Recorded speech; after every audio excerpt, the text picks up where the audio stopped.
It was about 36, 38 people who like stayed for the entire 5 hours. Yikes. So we advertised it as like 4 to 6. Nah, we're Sethies. We felt like talking. So we just kept talking for like 5 hours. So a lot of people who were different time zones or just wore out came and went as need be. Kate was one of those. Okay, we are recording. We are live on Facebook. And for those of you that are going to watch this on YouTube tomorrow, we want to make sure that you click the like button, to give us a thumbs up, and also subscribe to this channel. Okay, so that's for the YouTube people. That's important. Hi, Regina. Yeah. Hi. Hello. Hi. I don't see her. Oh, wait, I have to change my settings so I can see I everybody. don't see her either. Yeah. Oh, there it is. Hi. Okay, up at the top right, clicked so it's the tic-tac-toe. Regina, hi. Good to see you again. Hi. Missed you last week. Janet. Yeah, I had another event before this one and it overlapped. So Oh, I yeah. had to- It was Easter and all that. Yeah. It was Easter Sunday, so it was a service. I'm not sure, but I think Gabriel, if I'm not mistaken, is part of the bi-weekly Seth group with Rick Stack. If I'm not mistaken. I think you might be right about that. Yeah. I'm pretty sure he's a member of some other group, but I'm not sure if it's that one or not. Yeah, his name looks familiar. I'll know his voice right away, but he looks like He's from Argentina. Yes, So, that would be him then. Yes. yeah, so I'm sure there's not that many Hi, Gabriels, Gabriel, and if even you hear fewer me. from Argentina. Are all of you in the Seth International stuff? Then, what you described? I've known Rick since 1979. Were you at the sessions with Jane? No. But he started a group in New York, in New York City, with his wife Anne Marie, and I found out about them through the Learning Annex, which was a sort of adult learning center. I think he and Anne Marie ran the Learning Annex, and I had read the Seth Speaks, which I think my mom gave me in paperback, and I liked it. And somehow or another, I picked up the Learning Annex. You know, they had one of those little kiosks on the street in Manhattan, and I picked it up and I was flipping through it, and there was a class. Of course, it was no coincidence. And I went, and they lived in a brownstone at the time. And a friend of mine that I'm still friends with, known him since the 7th grade, we were both interested and we went. And that went on for almost 2 years, 79, 1980. And it was a lot of fun, great fun. Kind of broke up after a while. And I didn't really stay with... I read a few of the Seth books after that, and then I kind of drifted away from it. And then right after the earthquake in Haiti, I'm sitting there watching it and I'm saying, wow. I just started thinking about it, and I just went to my bookshelf and I picked up Mass Events. And I just started reading that again. By that time I lived in Queens, borough of Queens, in New York City. And I said, gee, I wonder if Rick's still around, you know, what's going on with him? And I went online, and sure enough, he just had started another class in New York City, like that week. Again, not a coincidence. And I went to the class. I hadn't seen them in like 30 years or something. Wow. And there was Anne Marie, and I started going to that class, and I just kept going. It was every 2 weeks in Manhattan. He's still doing it. But then I moved away to Cape Cod, and now I live in Virginia. Hey, Gabriel. And Dean. how are you? Now I see you. Yeah, I know you. Yeah, I know yeah. you. With Cloud. Yeah, of Yeah, course. yeah. Great to see your How are you? face. Good. And And so I guess he did an online intensive. Yeah. And that's how I got into the online biweekly classes. And so I've been doing that now for several years. So that's where we're at. I know that I was, sorry, go ahead, Gabriel. No, please. Oh, sorry, Charles. Whoever was speaking, go ahead. Oh, no, just I was commenting, Jim, that being in Manhattan, I was twice in the New York live class of Rick Stack. Oh, cool. And it really was a very nice group of people, and I enjoy it. Well, I live in Argentina, I just got to go twice, no, but was great, nice moments. And I enjoy so much the classes. Rick, his point of view about the set material for me, it's very clear and amazing, no? He's great fun and funny too. You know, taking his classes. It's a big personality. Yeah. Yeah. But of course, his online experience is more of a directed experience, and we don't get to see each other. So unfortunately, we don't get to know each other on that biweekly class in the same way. It's more of a directed experience than, for instance, what we're doing here, and we don't get to see each other either.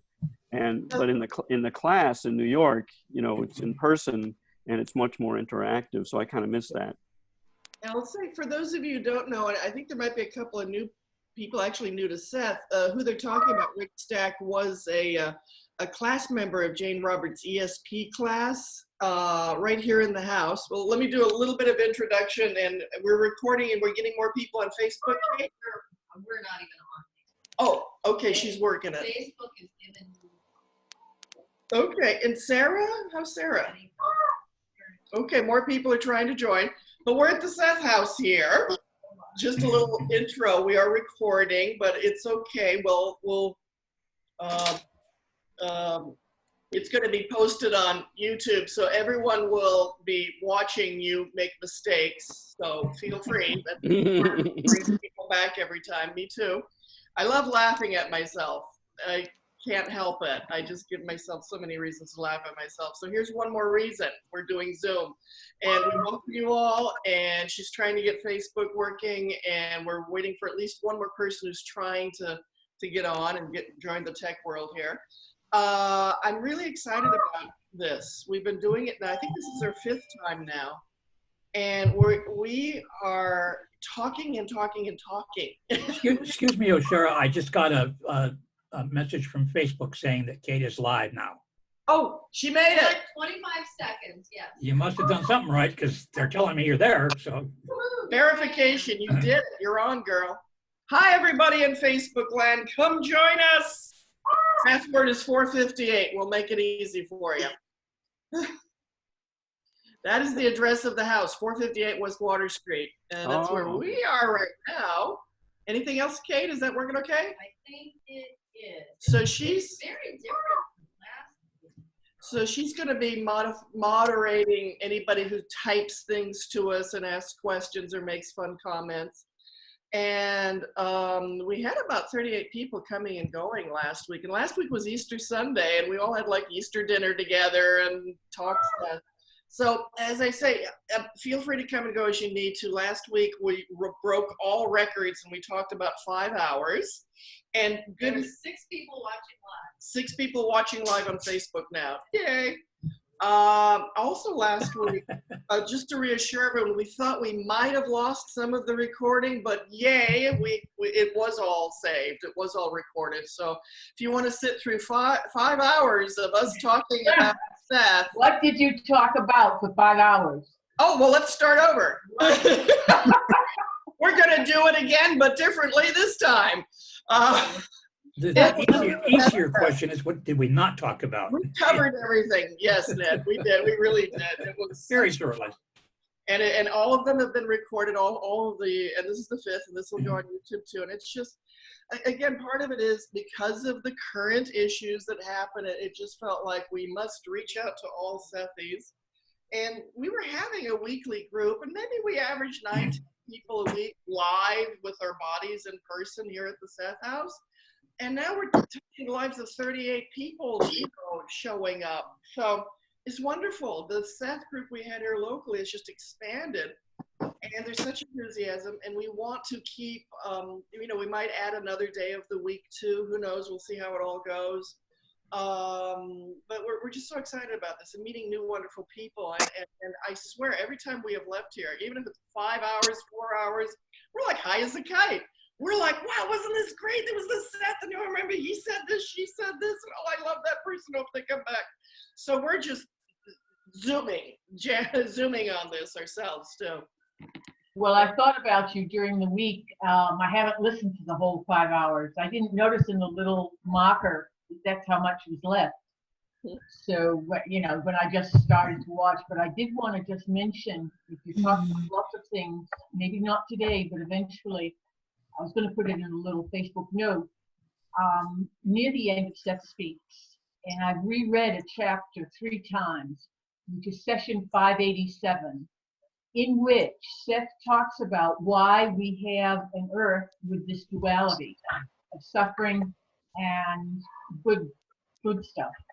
And it's very, very powerful because he says why we need this, how we're supposed to react to it, what we can do about it. And it's like a capsulation of so much else you read in so many other places. And it's not mass events, but he's talking about mass events. It seems so timely to your subject from last week that you just mentioned, and so timely to what we're all thinking about. I was just astonished because at the same time, I'm reading George Stewart's sci-fi book, Earth Abides, which he wrote in 1947 about a pandemic.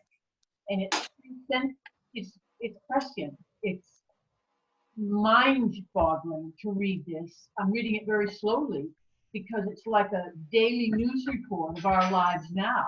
And this was back in 1947. It's a brilliant book, Earth Abides.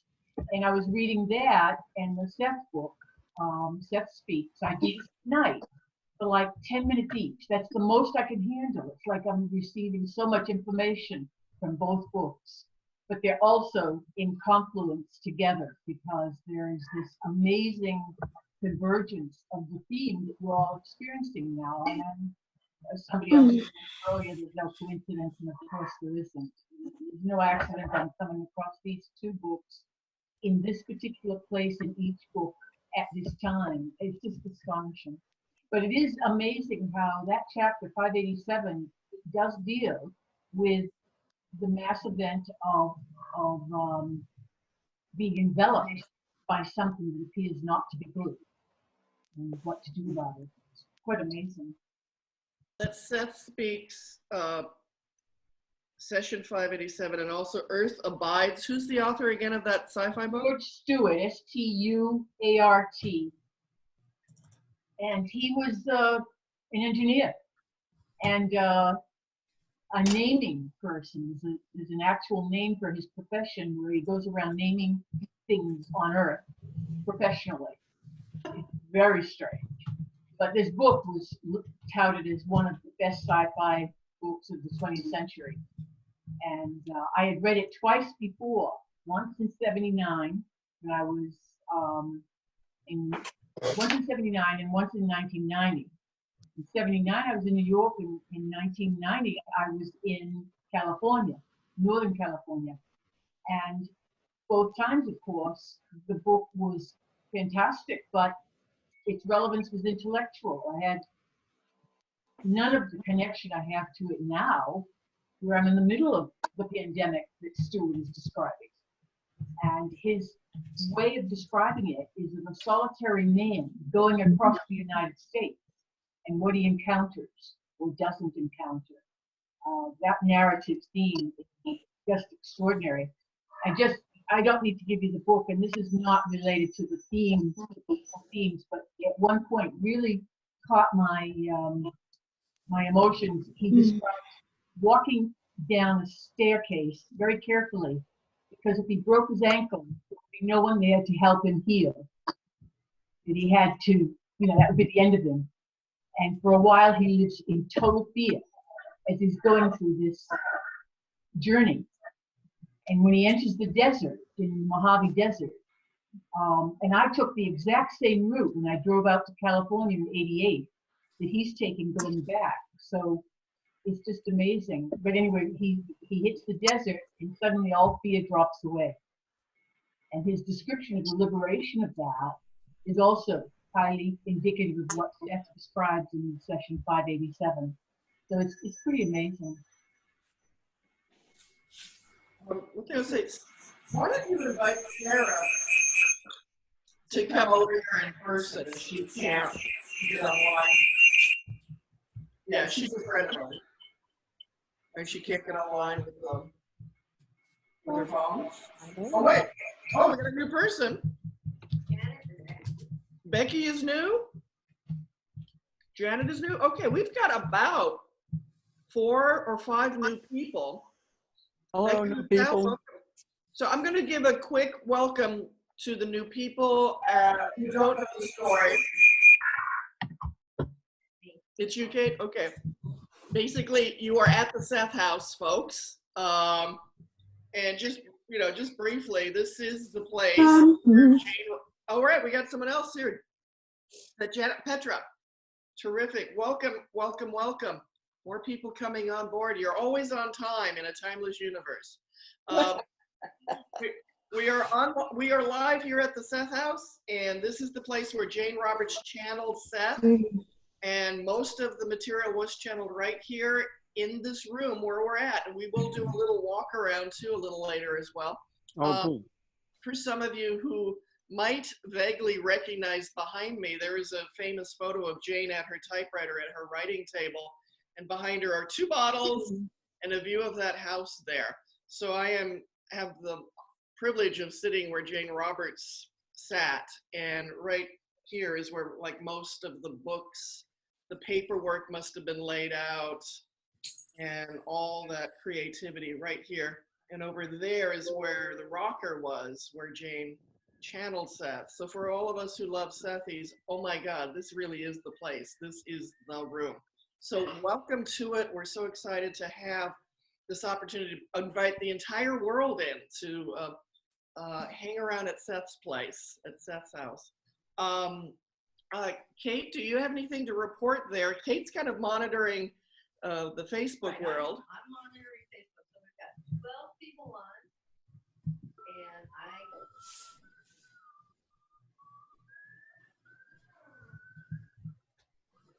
Hola.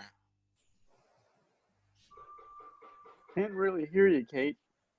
Oh, okay, right over here. You run over here. You're muted, Kate. Now, I know I'm muted, because if I don't mute myself, we have feedback. Well, I can mute. No, I'll just go over Okay, she's running over here. I'm sitting over here now. Well, I'm going to mute mine then so that you get. No, now I'm next to yours. Okay, well, let's move her. Wait. Oh, you're both there. Yeah. We're in the same person. Oh, boy. Here we Look at are. us. We got chocolate coffee and. I'm eating candy and chocolate and everything. Okay. All right. So we have online.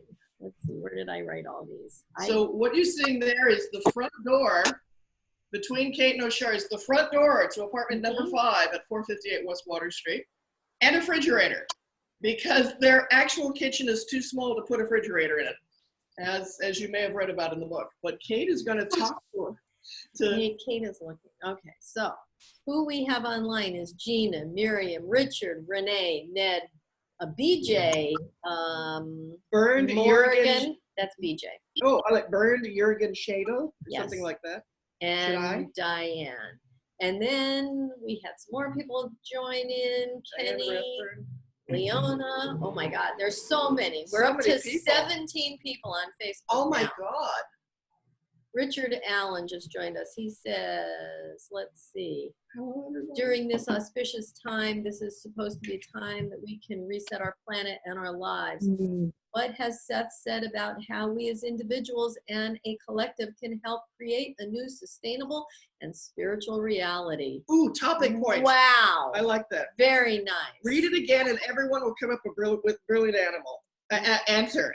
Yeah. Lots Oh of my coffee. gosh. Christopher from Elmira and Karen Clark is here from Elmira. Just joined us. Yay. So there's some local people. It's the window. I'll get it. Okay. Okay, so Richard Allen said, during this auspicious time, this is supposed to be a time that we can reset our planet. So many people are joining. It's scrolling on me. It's supposed to be a time that we can reset our planet and our lives. What has Seth said about how we as individuals and a collective can help create a new, sustainable, and spiritual reality? Go, guys. You got the answers. Speak for Seth. Well, Seth did say something in Seth Speaks, I believe it was, about some sort of resolution in the decade of 2070. I forget the exact date. Ooh. 2075. 75. 75, yeah. And I haven't read it the full part recently, but my original take on it was that's one probable line of development. But it didn't seem very real to me at the time. Of course, this is back in the 70s. But I still have a little post-it note on that date thinking, yeah, well, maybe.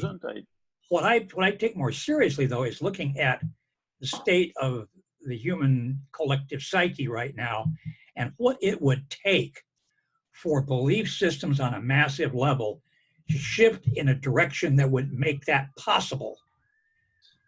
And I don't think 21st century is a very good bet, to be honest with you, mainly because the belief system is a generational thing. And you have to get each generation, hopefully, is more, it gets farther and farther away from the kill or be killed, law of the jungle mentality, and closer to love works. But it's incremental, and it's an incremental on a generational level.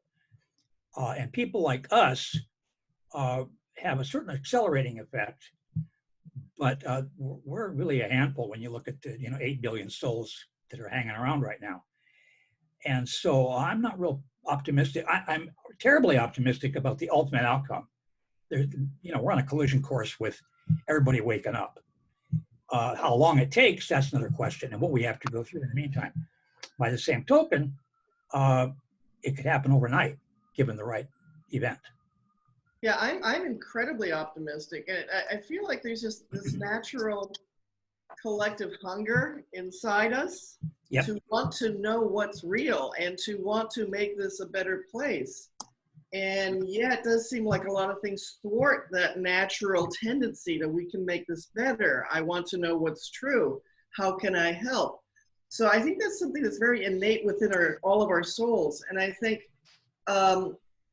I think we have, just in the course of most of our lifetimes, we have seen dramatic positive changes in our collective reality. And I think it's just going to keep on leaping forward exponentially. And it's up to the individual. I mean, it's the individual and the nature of mass events. Absolutely. And everybody has an infinite number of probabilities to choose from. So it's up to all of us to choose wisely. And I think collectively, though, we are going to only grow and move forward in positive ways. So I loved his question. It's like, especially now that we're all sharing what feels like a crash course in every topic imaginable that we could possibly contemplate and possibly experience together.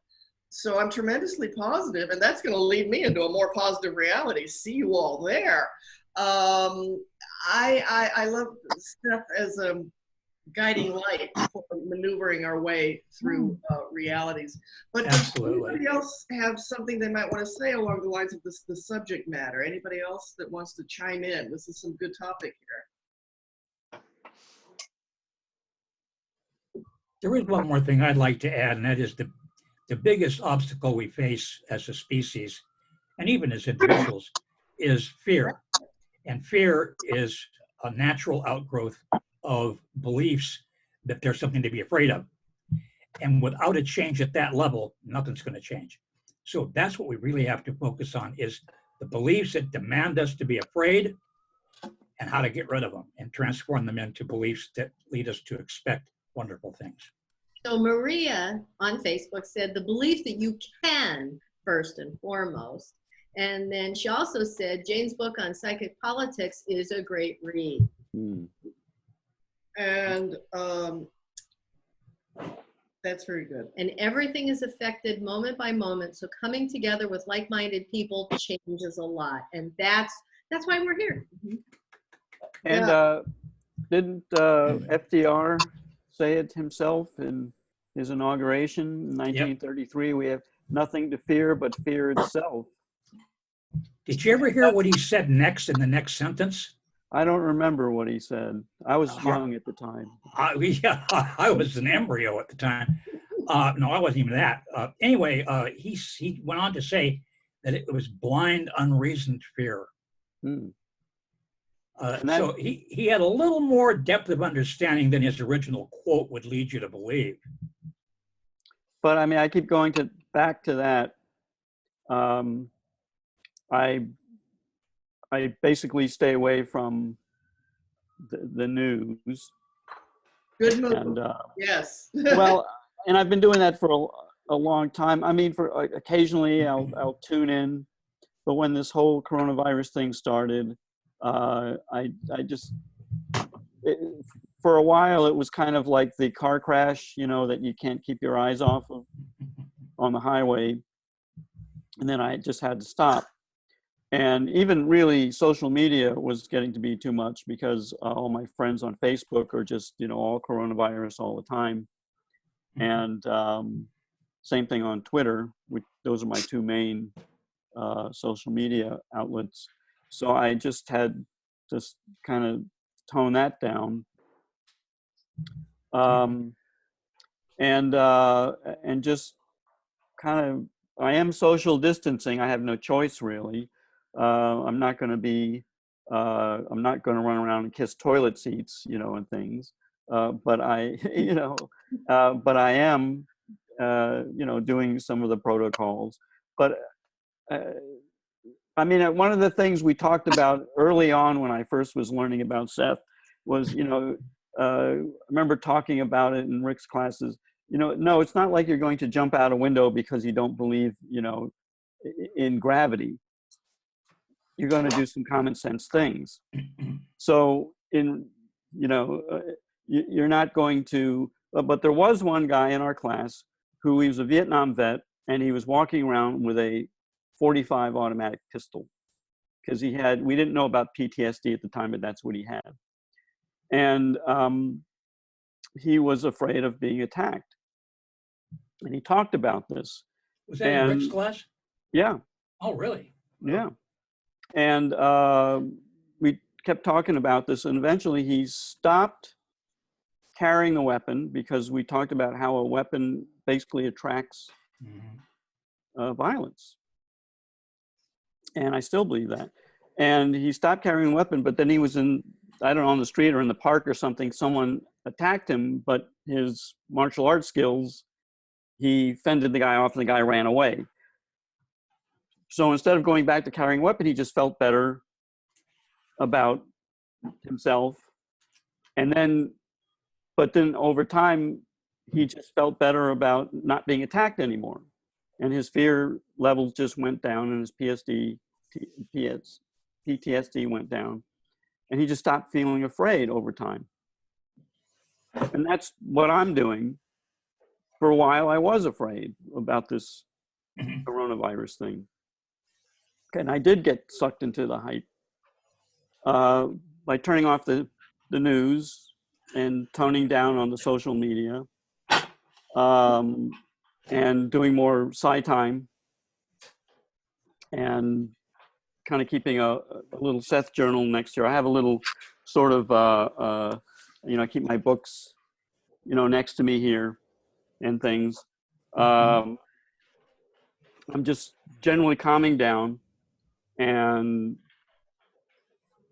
I'm not sure really what to say, except that I feel like if my personal level of fear lowers, that kind of helps the whole world in a way. And that's how we get through this. Again, the individual and mass events. So as an individual, that's almost all I can do. But also when I talk to people, like in my family, it's a little bit of verbal jujitsu. If I'm talking to a sibling and they're freaking out, I don't help them by freaking out with them. But I'm not always sure what to say. This is something that comes up sometimes in Rick's class, is, we all have relatives and friends, not just because of coronavirus, but other things. If they have a disease or something and they're freaking out, I don't want to, if they don't believe in any of this sort of thing, how do you broach the subject to them? You don't just say, well, it's, you just create your reality, and they're going to think you're nuts. It's sort of a way to say it without really saying it. And I think the thing to do is to speak the best wisdom we've got, because that's what people are asking for right now. So if we have found a way of consciousness through Seth that is helping us actually be happy and thrive during this time, then it is our responsibility to share some of these ideas with people that can help. Kate has a lovely daughter who's about 42, and she's a school teacher. She's a science teacher for like 10-year-olds. Loves her kids, and she's in the front lines of everything. You know what I mean? So like you and like maybe many of us, we're not watching the news, Kate and I. By the way, we're a lesbian couple. Aren't we cute? Now, moving on. So just get that out of the way so we can get back to the point here. It's like, but so her daughter is glued to the news, worried, and keeping up with things. But it's really nice to know someone like that, because about once a day, Kate and her daughter talk, and Kate gets the rundown of what's going on out there in the world in about 2 minutes. So she gets the condensed version of the world and doesn't have to watch hours of TV. And then Kate gives it to me in like 15 seconds. So we've got our news media covered just fine, as much as we want. But the thing you're saying too about like, well, how do we help each other, the rest of our human family who is going through emotions? And by the way, it's not a bad thing to have fear or emotions or deal with things that are going on in the world. It's not bad. As a matter of fact, it says whatever you're feeling, don't suppress it. Allow it to be, examine your thoughts and feelings. We have such huge growth opportunity here to find out that we're stronger than we've ever been, and that we love each other collectively more than we ever knew. It's the strange thing, going to a store wearing masks. We're in New York, it's a law. We have to wear masks to go in public. So everybody's got a mask. I just stopped at a store on the way over, and the friendliness that was going on there was like nothing I'd ever experienced in that store. Just people, you could see people smiling at each other through their eyes. And we were 6 feet away, but I feel like there's something, my heart is feeling it, in the collective human experience now. And we all get to choose what we see. What I was seeing was the beauty of humanity, caring and helping each other. And even though we're 6 feet away, saying, stay well, have a great one, life is good, things like that. Mm-hmm. And here's the beauty, just on Facebook. People are friending each other now on the Facebook comment page because they're all helping each other find what they need. So for those of you that aren't connecting both ways, you can see the comments and what's happening over on that site as well. Kenny from Columbus, Ohio is on, and Maria is helping out other people, and Karen Clark Romans is giving advice. And so they're doing a talking conversation. Yes, they are. talks. Yeah. And that's the thing we can be for each other now with Support. the challenging times that we're having. It's like we're coming together more than ever. So let's choose to see that. Let's choose to be that. Let's choose to say this is one of the most remarkable times in my life, your life, and human history. And let's really make it something that we all look back on and say, wow, that changed everything for the better. We really were there for each other. We really, and whatever the source of this is, or the beliefs, or the politics, or the whatever, in the day-to-day, we can just love each other and support each other. And you know, many people we know do go through freakouts. The main thing is to comfort them, love them, and say we're going to be fine, and joke around too. Did someone was going to speak? Petra? Or who? I wanted to comment something about Jim's were saying. In one hand, of course, our family or friends create the reality according their own reasons, no? But in the other hand, if you live in a safe universe, and really you live in a safe universe, I feel that we radiate that kind of energy because telepathy function all the time. Because in my safe universe, my family will not die by coronavirus next week, or they would feel safe at all, no? Or really they will go through this virus without any great problem, because it would be a nonsense to live in a safe universe, and people that we love would definitely have a very great problems, no? They create their reality, but I feel that our thoughts and emotions and feelings choose a probability where people that we love are okay, in a way, no? Or most of them. I'd like to make a suggestion too for Jim. What I've found is really effective is, rather than telling them the way they ought to think, ask them questions. And the way that I form the question is, I look at what they're doing, and I look at the beliefs that they must have in order for that to make sense to them. Yeah. And then I form a question based on my understanding of what those beliefs probably are. For example, there's a young man that I come into contact with often, and he's constantly trying to pick a fight with me. I mean, not a fist fight, but he makes stuff up that I've done wrong, you know? And so my question to him is, what makes you think that there's a benefit in doing that for you? I don't get it. Can you explain that to me? How you're going to benefit from picking fights? Well, I never dictate to anyone what I think they should do. No, that's a dead short. That doesn't work. But asking questions, you might not get answers, you know, very often. You might be like asking Trump a question in a press conference. That you hear everything in the world except a direct answer. But you got to ask the questions. And even if they don't answer it, even if they struggle to avoid answering it, that doesn't mean they don't take it with them. Right. And duke it out on their own internally. Mm-hmm. And that is the one approach that I've found to be the most effective. And I've been doing this for 40 some years. And for the first half of that time, I was pretty aggressive about it. But I was doing a lot of chest thumping and finger pointing, and that did not work. It took me a long time to realize that there was just no point in even thinking about that. But even doing that now, Ron, is difficult because I'm asking myself questions that I can't answer because I, like Ashara said, I'm on the news very little time each day, very little time, 2 minutes maybe.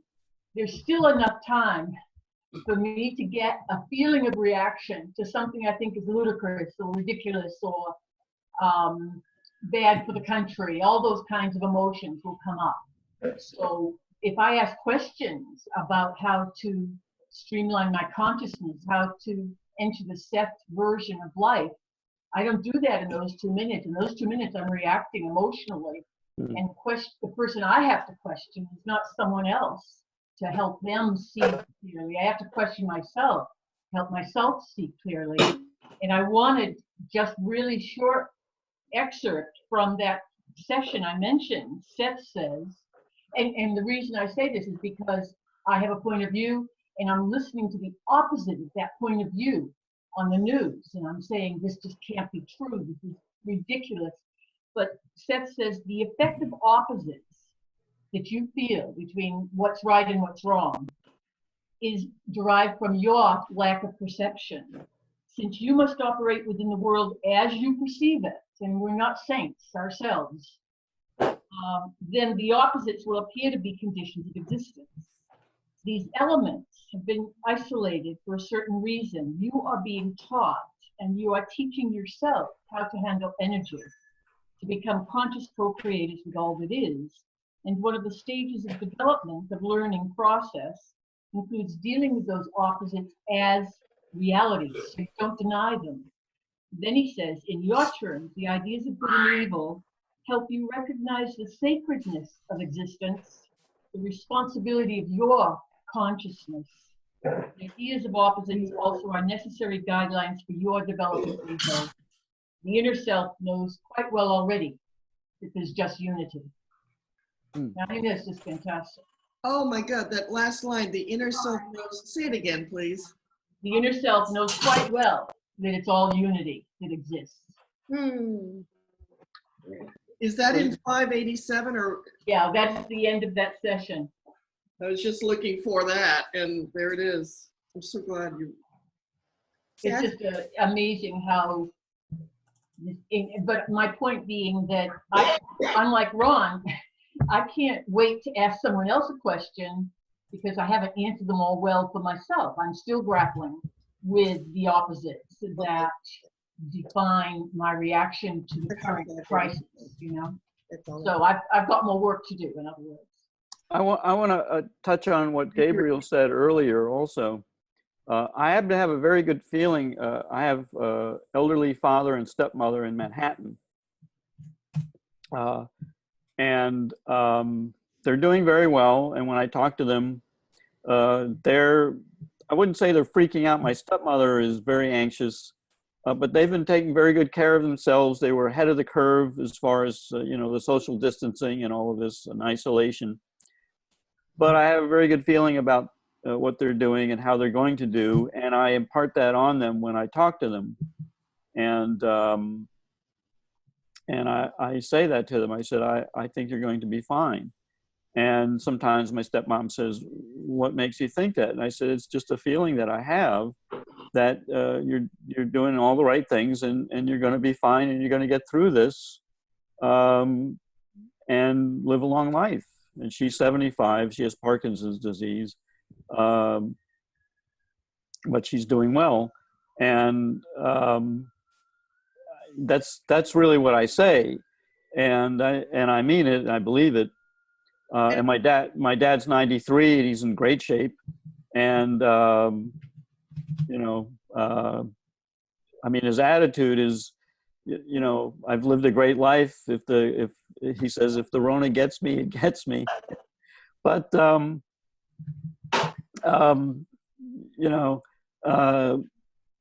I tell him the same thing, that he's going to, get through this. And they just stay in their apartment all day. They don't go out. Excuse me, I'm losing my voice here. And what you're saying, though, that's all anybody needs, though, just the kind, supportive words that come to you in those moments when someone, Kate calms her daughter down every day. It's a beautiful thing to watch. And just knowing someone's there who cares is 99% of it. Finding the right words to say is almost besides the point, but you will find the right words to say to the people who are wanting encouragement, wanting to know someone's there. Just that, so everybody is going to have every range of emotion, and they are. And some of us are in positions where we do happen to have words for people, and we can say things. And yes, bring all the Seth stuff you can into the conversation, because if you can hand a Seth book to somebody who's in isolation, that could change everything right there too. So, or order a Seth book online for someone who might be opening up for this sort of a thing. But, with Seth or not, I think everybody here on Facebook here, everybody who's interested in Seth, there's this innate wanting to know what's going on. And, you know, like Regina just read, the inner self knows that it basically at the root of it all, it's all unity. It's all oneness. All of us here, there's a unity of life and spirit with all of us. If we're coming back closer to that awareness, that's a breakthrough in consciousness right there. Our oneness, our unity, that we're all part of this amazing all that is life expressing itself and joyfully, creatively coming into this time that is very energizing and thought-provoking, and everything comes up for everybody. And it's not just one day or one event. This has been over a month now. This looks like it might go on for a few more days, we'll say. Weeks. And we get to examine ourselves in trying times. And how are we making new choices? One thing that I keep harping on is, oh my gosh, all this private time that people are getting, or whatever, home time we'll call it. Some people are with families or whatever, but home time to be creative, to be spiritual, to read, to be, this is thought-provoking, so to think differently. Mm-hmm. Here's something that Rachel Mitchell said on Facebook. I like to think that we have created this on a universal level. In my perception, people wanted a way off the rat wheel, whether they were conscious of it or not. Many people have had the chance to slow down and think, also to put into perspective the things they truly value and what they may have been over-consuming. Bravo. And they need to have a gun at their head, and that gun is called COVID-19. Well, what's the name of that person? I want to thank you for that comment. Rachel Mitchell. Thank you, Rachel. That was beautiful. And Yeah. I share my thoughts about that. Collectively, we needed to just stop everything. She called it the rat wheel. Yeah, just stop everything and reflect collectively as a species, as a race of spirits. Are there some more here to share? I sort of just lost it. Anybody want to comment on what Rachel just said there? Or if you feel a kinship with what she's expressing? Or if you think she's just... First of all, she's absolutely right. You know, and I think that's part of the benevolent conspiracy that we're all a party to. Everybody's got their own reasons, but I think that's a very popular reason. And as she said, even if you're not conscious of it, it doesn't mean that it's not there, the motivation. It's also a testament, I think, to the bonding we have with the earth, because the earth itself, the physical planet Earth, the creatures, the animals, the wildlife, are all benefiting from our being at home. And sorry, I'll go mute in a second because the bird will start up. But it's critical to me every single day to look at what has changed on the planet for the benefit of the creatures on it. The vegetation, the landscapes, the clearing of water, everything about the natural world is improved because we are not on it, which is something we have to come to grips with. And my prayer is that when this all finishes and we enter what's being called a new normal, we don't go back to any of that equivalent destruction of this earth, which we are bonded to but have forgotten. Even the term new normal is a new perspective. I mean, when did you ever hear new normal as often as you have in the last month? I don't think I've ever heard it that frequently, maybe once in a while. But there's going to be a new normal, and it's going to be very, very different. And the things we're talking about here are some of the ways in which it is going to be very different. Things like the most beautiful way is choosing to be more conscious and realizing, our creativity. And yeah, okay, go ahead, Ned. But I'm just like, the potential for everyone. Ron Card just joined. Oh, it's going to be different for everybody, and it will change from time to time for the same person. But that's the really good news in it, is because it's it's not a one size fits all. It's a infinite number of sizes fits one for everybody, you know. Something for everyone. And you know, this could be the beginning. It's almost certain to become the beginning of something wonderful, or some things wonderful, because it's, as she was saying, it's going to affect the environment. I just bought a product online the other day. The part of the deal was they plant a tree in my name. Very informed. Is that Janet? Huh? Oh, I thought Janet was speaking. Oh, I don't know. Was she? All right. Welcoming Ron Card. He just joined us. What's going on, Janet? To everyone. Lovely to have spent time listening. I think. Oh, I think Janet may be signing off. Yeah. She's typing off. So she's saying, lovely to have been listening to you.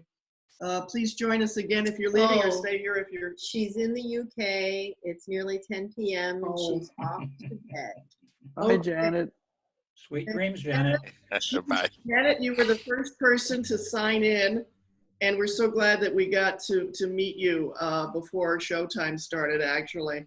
But we hope you join us again, and please feel free to email us. We enjoyed talking to you before everyone else showed up. So bless you and sweet dreams. Seth is really big on sleep and dreams. So as you go into your sleep state, just call on Seth and he might show you a wild time. She also asked, have you heard of Dr. Rashid Bhattar? He's very informed about the virus. Okay. And I know I've heard him speak. I just try to stay off the news. But that's Janet Godfrey. Yeah. And yeah, she's new to Seth, she said. So we hope we gave you some night. Many blessings. What did you say? Huh? Whoops, I was night, Janet. And actually, Kate informs me I was dead wrong. Oh! It's Joan who was all those wonderful things. And Joan is still with us, so we can honor you, Joan, in person. Janet's gone. Don't know who the fuck she was. Well, they're one of those J women, you know. I'm gonna step away, and Kate's gonna just laugh at me now. Get over here. I try to do that so Well, nicely. Who the fuck was Janet? I don't know. I mean, we love you, Janet. Wait. Seth's sister. But Joan, we're glad you're still here, and Yeah. Kate, from Kate to everyone. Night. Night. I am your hostess with the mostest. God, I love you. Eh. See why I laugh at myself all the time, and she does too. Okay, let's find a topic, a Seth topic here. To Seth. I have a quick suggestion. I heard in a movie the other day, somebody asked the question, what does it feel like to be you? And I took it seriously and literally, and I've been hanging out with it ever since, and it is far more challenging than I would ever imagine. My first word was wonderful. Not about being you, Ned. I don't know what that's like. No. Well, that's not my problem. I'm trying to figure out what that is. I'm not that advanced in Unity yet, but for me, it was like wonderful. Yeah, it was a good. But it's like it's kind of like if somebody was blind and they asked you to describe the color yellow. You know, that's kind of what it felt like to me. It's like, how do you describe yellow? How do I describe being me? And I'm taking it really seriously. Like, I really want to give the best answer I possibly can. And I'm struggling. I mean, I can give some cheap answers, but they're not very satisfying. You know, the thing too is when you ask that question at different times of your life or different Oh, times yeah. of the day, it's a different answer, different times of day, different times of your life. And but to always be asking yourself, where am I, who am I, what's my energy right now, what's going through my thoughts right now, to be that reflective most of the time, to just kind of monitor your thinking, your feeling, your energy frequency that you're emitting. This is important stuff, being mindful. But Seth says, you know, examine the contents of your conscious mind. Exactly. All the time. And what could be a more important part of that than your self-image? Yeah. Your self-creation. If there's things to change, do it joyfully. You'll never run out of things to do being a soul, being on this life journey. But always keep reflecting. One thing I wanted let me see. No, I'll wait for that till Jim gets back. Jim just excused himself. He's coming back. Kate, you've got Okay, something? well, I'm trying to log people over so they can talk on Zoom. So people are trying to do that now. So Nicoline, she's trying to get over there. Plenty of room. Yep. So we've got like, And they're chit-chatting away over there. so they're having a conversation of their own on Facebook while we're talking over here. Wow, we got a new 23 playmate. people. 23. There's Nicoline, great. Nicoline, welcome. Nicoline Strong. And we have, you. Hey, there she is. we have 23 people on Facebook talking amongst themselves. Yes. And they're responding to what we're saying too. So if you want to catch the comments in line, go ahead and watch it after we're all done. On Facebook too. Yeah. And we're saving those comments too afterwards. That gets saved. They save on Facebook. They're Okay, they always save on there. Facebook, Yes. So they're Yep, on Facebook. yep. Positive energy and good vibrations to you each. Thanks, Mickey. I often say that it is time for us to remember who we really are. Thank you, Richard Allen. Well, I mean, I know everybody is very There's just so much on here. A lot of what I've been doing is trying to get meeting numbers to people. And positive energy and good vibrations to you each. thanks, Mickey. We're hearing Facebook back of Like from somebody. and that's fine. We're not getting feedback. Well, we're not getting feedback. Rachel said, anyone familiar with the nature of the unknown reality? There is a passage about the islands and deserts and other lands. I think of that in a way, we are learning new ways of living. Mm-hmm. Yeah, we're hearing Facebook. We're collectively learning so much at this time. That's fine. All in our own way. So this is a gift for everyone. Familiar with the unknown reality. There is a passage about the islands and deserts and other lands.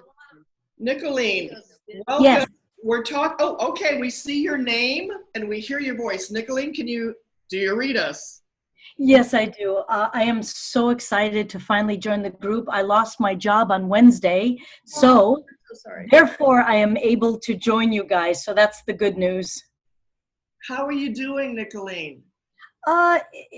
It was hard because I was one of those essential employees, and then I work for Boeing, and it's hard.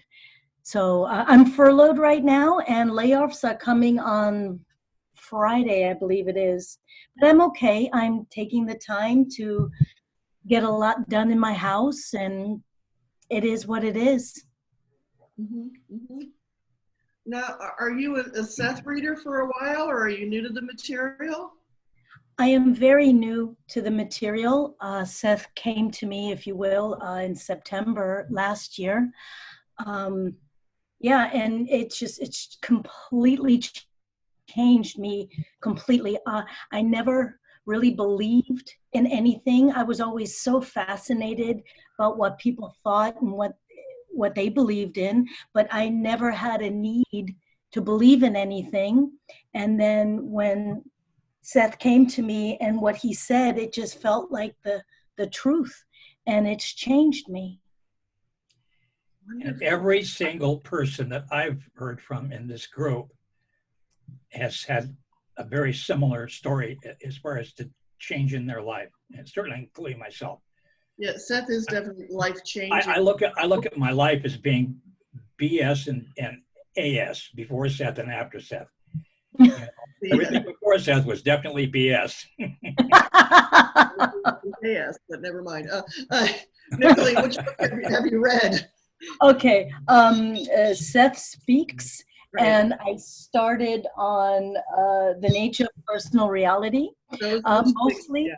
I do audibles every chance I get when I'm getting ready for work, before I go to sleep, when I'm cleaning, when I'm driving. And then when possible, I read the book. I'm sure you guys seen posts of mine with the really fancy, colorful underlining and whatnot. That was me. That's you. Yes, that's me. Yeah. Oh, wow. Fantastic. So how did you find Seth, or how did Seth find you? Oh my God. Well, where do I start? I started out with Dr. Wayne Dyer, which really, that really was so beautiful. It spoke to me. Sorry about this. Let me turn off my cell phone here. It's beeping like crazy. And then from there, through him is where I did the Abraham, which I found very fascinating. And then I just relaxed in the moment and I did some research, and then I'm like, what is this? You know, and I said, oh, Seth. And so I just started listening, and I was hooked. You realize that's where Abraham got started. Yeah, that's what Jerry found Seth and couldn't interest Esther in it. She just didn't see it for a long time. And finally, he got her to read it. And the next thing you know, she's channeling for Abe. And much to their credit, they do give credit to Seth. Oh, they do. They don't hide it. Yeah. In the way I look at it, I see Abraham as kindergarten and Seth is university. It's a college. I like that. Yeah. A lot of people call Abraham Seth Light. Yes. I say that affectionately. But I've also gotten some really great things from Abraham. For example, he really knows how to nail things down in simplest terms. Find a thought that feels good and practice it. Now, what better advice can you give somebody than that? Yeah, live in the positive space that you create with your own thoughts and emotions. Yeah, find something that feels good and practice it. Like, a brain dead idiot could do that if they chose to. You don't have to be a genius. Thinking for that. Yeah. The other one I love is you can't get it wrong and you can never finish it. There is no wrong way. Exactly. And I've always said my entire life is exactly the way you think it is. Always. Ooh. Henry Ford is alleged to have said, you were way ahead of people. Henry Ford is alleged to have said, if you think you can or you think you can't, you're right. Mm-hmm. Yes. Right. Yeah. Oh yeah. No, I mean, I've always seen things the way they are my entire life, which has caused a lot of grief because it goes against the normal way of thinking. Like, one of the reasons why I do not eat any form of animal is because I just woke up one day and I made the connection that I was eating dead, rotting flesh. Now, I'm not saying that you guys should do that too. It's just for me. I made the connection, so I stopped. I don't drink alcohol because I see it for what it is. It's just how I am. It doesn't make me any better than anyone else, but I've always had the ability to see things for what it is, even though it goes against the normal grain. Somewhere Seth talked about when you eat flesh, and I think he was talking about pig flesh in particular, that the pig gets to see through your eyes. Wow. That was, pardon the expression, an eye-opener for me. I'd never considered anything like that before. I forget where it was, though. Anybody remember where that came from? I think it was one of the earlier books. It's amazing that, Nicolene. Do you live in Washington State, I guess? No, I live in Miami right now. Oh, I heard you say Boeing, so you think of Washington State when you hear Boeing, but so. Yeah, no. I'm in Miami, Florida, and I fix flight simulators for a living, and which also goes against the grain, being a female, 5 foot tall, long red hair, full of life, happy, doesn't drink, doesn't smoke, which is completely opposite of all the guys I work with. So I'm the only girl there too, and I don't see that kind of thing. I do what I want to do. When my heart sings, I follow it. Yeah, that's the way, living from the inside out, following your own inner. This is how we change the world, though, is by being ourselves. Everybody responding to what their real urge is, their real pull is, how they want to express themselves in this reality. The more we are true to ourselves and expressing ourselves here, that's how we change the world. That's how we help each other. That's how we inspire each other without even trying too hard. I was reading a piece of Seth yesterday. He said that success is measured by your degree of inner integrity. Oh my God. Yes, that is so, so true. It's not Absolutely. about money and it's not about fame and fortune. It's about inner integrity. I love Seth's use of the word integrity in many Oh, places. yeah. But do finding Seth just on the word integrity, and you can really feel the meaning of that word. Were you going to say something a little while ago, Nicole, about? Oh, no. Well, I was just saying that Ned hit the nail right on the head. And yes, it is about integrity. And unfortunately, it causes a lot of backlash from people who do not live from integrity, but it is what it is. But you do show them, you truly show them that there is an alternative way of seeing things. And it's, oh my God, just because you do have a disease or something that runs in the family, it doesn't mean that you're stuck with it.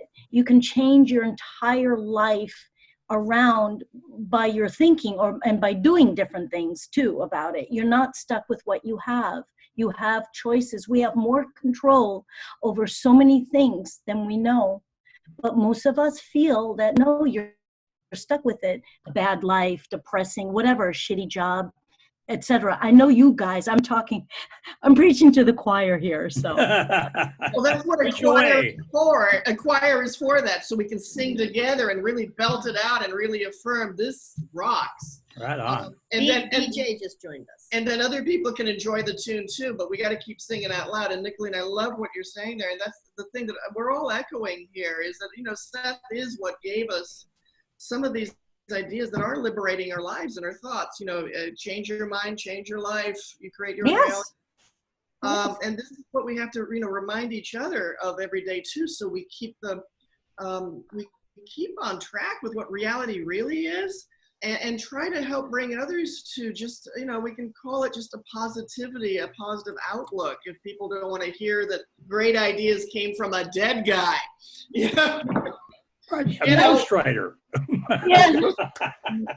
But life truly, truly is exactly the way you think it is, period. And once I realized that, it's one thing to know something and it's another thing to know something. So, I know, you guys know what I'm talking about, right? We all know we create our own reality, but we don't know yet, or, so we're all learning. We're all on this path. And it's okay. And the only game in town. And we get to make the rules as we go. So just to check in real quick, BJ, how do you pronounce your full name? Bernd Jürgen. Can you sound off to us, BJ? Yeah, it's Bernd Jürgen Schadei. Wonderful. Where are you calling from? Still from Berlin. Berlin, yeah. Ja, Bernd, ich wollte einen schönen Gruß sagen und ich weiß, dass es kalt da ist gerade. Okay. Gell, oder? Stimmt es? Es ist kalt, nein? Ja, es ist auf jeden Fall deutlich unter 20 Grad. Oh, Entschuldigung. Okay, dann ist es sehr warm. Ja, es ist sonnig und windig war es heute. That's how it sounds to other people when we talk about Seth. Exactly. And that was the point I was trying to make. I can't get anything past you, Ned. That is phenomenal. I didn't know you were trying. Do you both speak German, Nicolene and BJ? Yeah, I'm a bit confused if I mixed it with the last daddy, also from Berlin, or it's now a new one. Oh, that's Nicolene, from Florida. Okay. Bernd. Yeah, I was born in Germany, and German was my first language. Okay. You speak English very well. I speak all my languages very well because I articulate. And thank you for noticing, Ned. I have a very good friend in Finland. She lives in Helsinki, and she speaks, I don't know how many languages, a whole bunch. And her written English is as good as any English for a first language person I've ever met. Well, also, too, what's funny, it seems like this may be our fifth time we've met, but every time we've had a German speaker every time. I think the first or second one, we had a couple of German people who lived in the same town, and they were Seth readers, and they're like, oh my God, another And German. They didn't even know it, yeah. Yeah, they're like finding each other. So Petra would like to say something. And she's got her hand up. She's being so nice.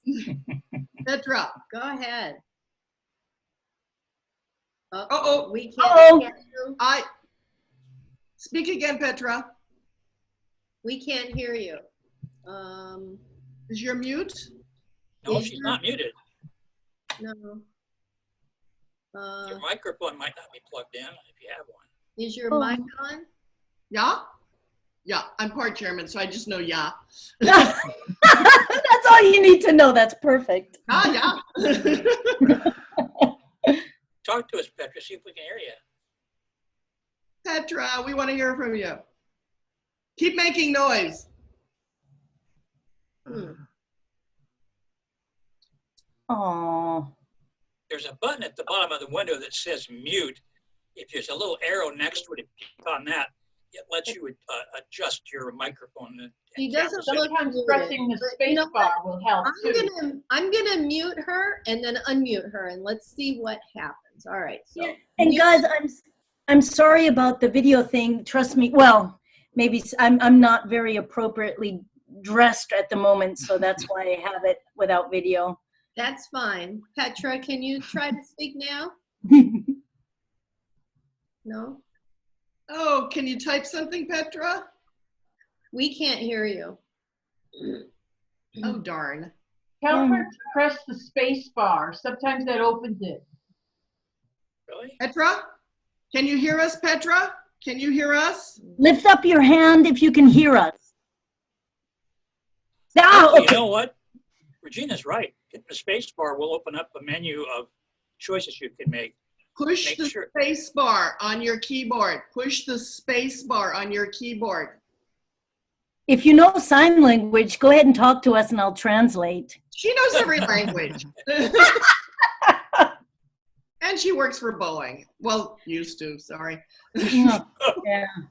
Or They're gonna- congratulations, you're over the Boeing thing. Now you're going to liberate the world with Seth and your wisdom. There And you go. we're looking forward to that, Nicolene. We need you out here and not, behind closed doors. Well, gee, I guess if we can't make it work, Petra, okay, unmute again. Unmute again. I think I heard something. No, she's muted again. Yeah, you're muted again, so unmute. Now talk, Petra. Okay. I have started with the Seth books You're 2 German. years after Jane's death. And my first book was Seth Speaks. Mhm. And I have read all Seth books. Oh. And in this time, I have what Seth has told us to write a diary, a dream diary. And writing this diary for 1 year, I have a lot of changes of my bewusstsein consciousness. And one night I had a dream. It wasn't a dream because I heard a voice, a loud voice, who told me that I have something to do for the spirit world. And working with this dream diary, the spirit world has made me a physical medium. Physical meeting, Wow. meeting you move. And I have perhaps this parallel words in dream state, sleeping, awaking. I see that the spirit looks like a normal person. They allow me to make photo and they, I see them looks like normal persons on real reality, our reality world. And after in 6 years ago, my partner died, and going in the spirit world, I have started with the British mediumship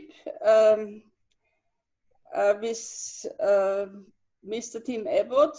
I have invited him 2 weeks ago here. I don't know if he has said something, or because I have to go to bed at midnight. And I can say that we have that this was he see live all days. This reality is what says says that is not a real reality, because the real reality is the framework 1 or 2? 1. 2, okay. Well, it depends on which end of the telescope you're looking at. And I'm sorry because my English isn't the best. So Petra, This dream 25 years ago or longer, I think 13 years, was reality, because I heard them, but I haven't seen the person, and I was my hair full of water, Schweiß, nass, and I have told these normal persons, Catholic priest, they have said I have a report with the devil, but in contact with the British mediums, I have here in Facebook and in real life, because I make my progresses with them. It is the most beautiful thing that I have had in this my life, that the spirit world has made me this present. Finish. Petra, thank you. What a beautiful story you are sharing with us. What a wonderful gift you have experienced. And it's beautiful that you can experience it through Seth's wisdom too, understanding that it's real, and that these visionary abilities you are experiencing are real, and you can develop these gifts. This is wonderful to hear your story. I have the spirits in my apartment, and if I wake up in the states between sleeping and waking, I see them, and they look like as normal persons, and I know that what. Okay, Corona, it is a terrible illness, and I don't understand that is my reality, because a normal woman cannot wählen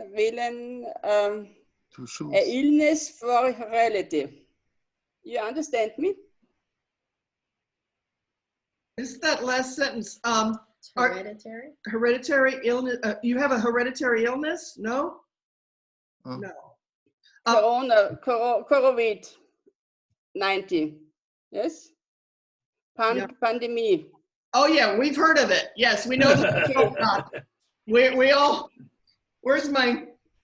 Now, We've never been introduced. The inner self has changed for me that I must live in this time. This is true. Yes, we are all experiencing this together for a greater good. Let me ask you, Petra, where do you live? Are you a German speaker? No, I'm in Austria. Austria. I'm from Austria. So German, Austrian German you speak? Yes, we speak German. Yeah, I've been to Austria, Switzerland, German, and yeah, they got German. So we have 3 German speakers here now? Jawohl. Servus, fine. I speak 2 languages, American English and New York. Nice. Isn't that New York? Forget about And then BJ, you're in Okay, Berlin? I speak German, English, and Italiano. Italian. Oh, good combo. Anybody speak Afrikaans here? I went to high school in South Africa for a year. No, I speak Boston. You speak Boston. Did you park your car in Harvard Yard? I cannot yet, to this day, say the word P-A-R-K with an R in it. If I do, I have to slow down like some record. I say park, or I say park.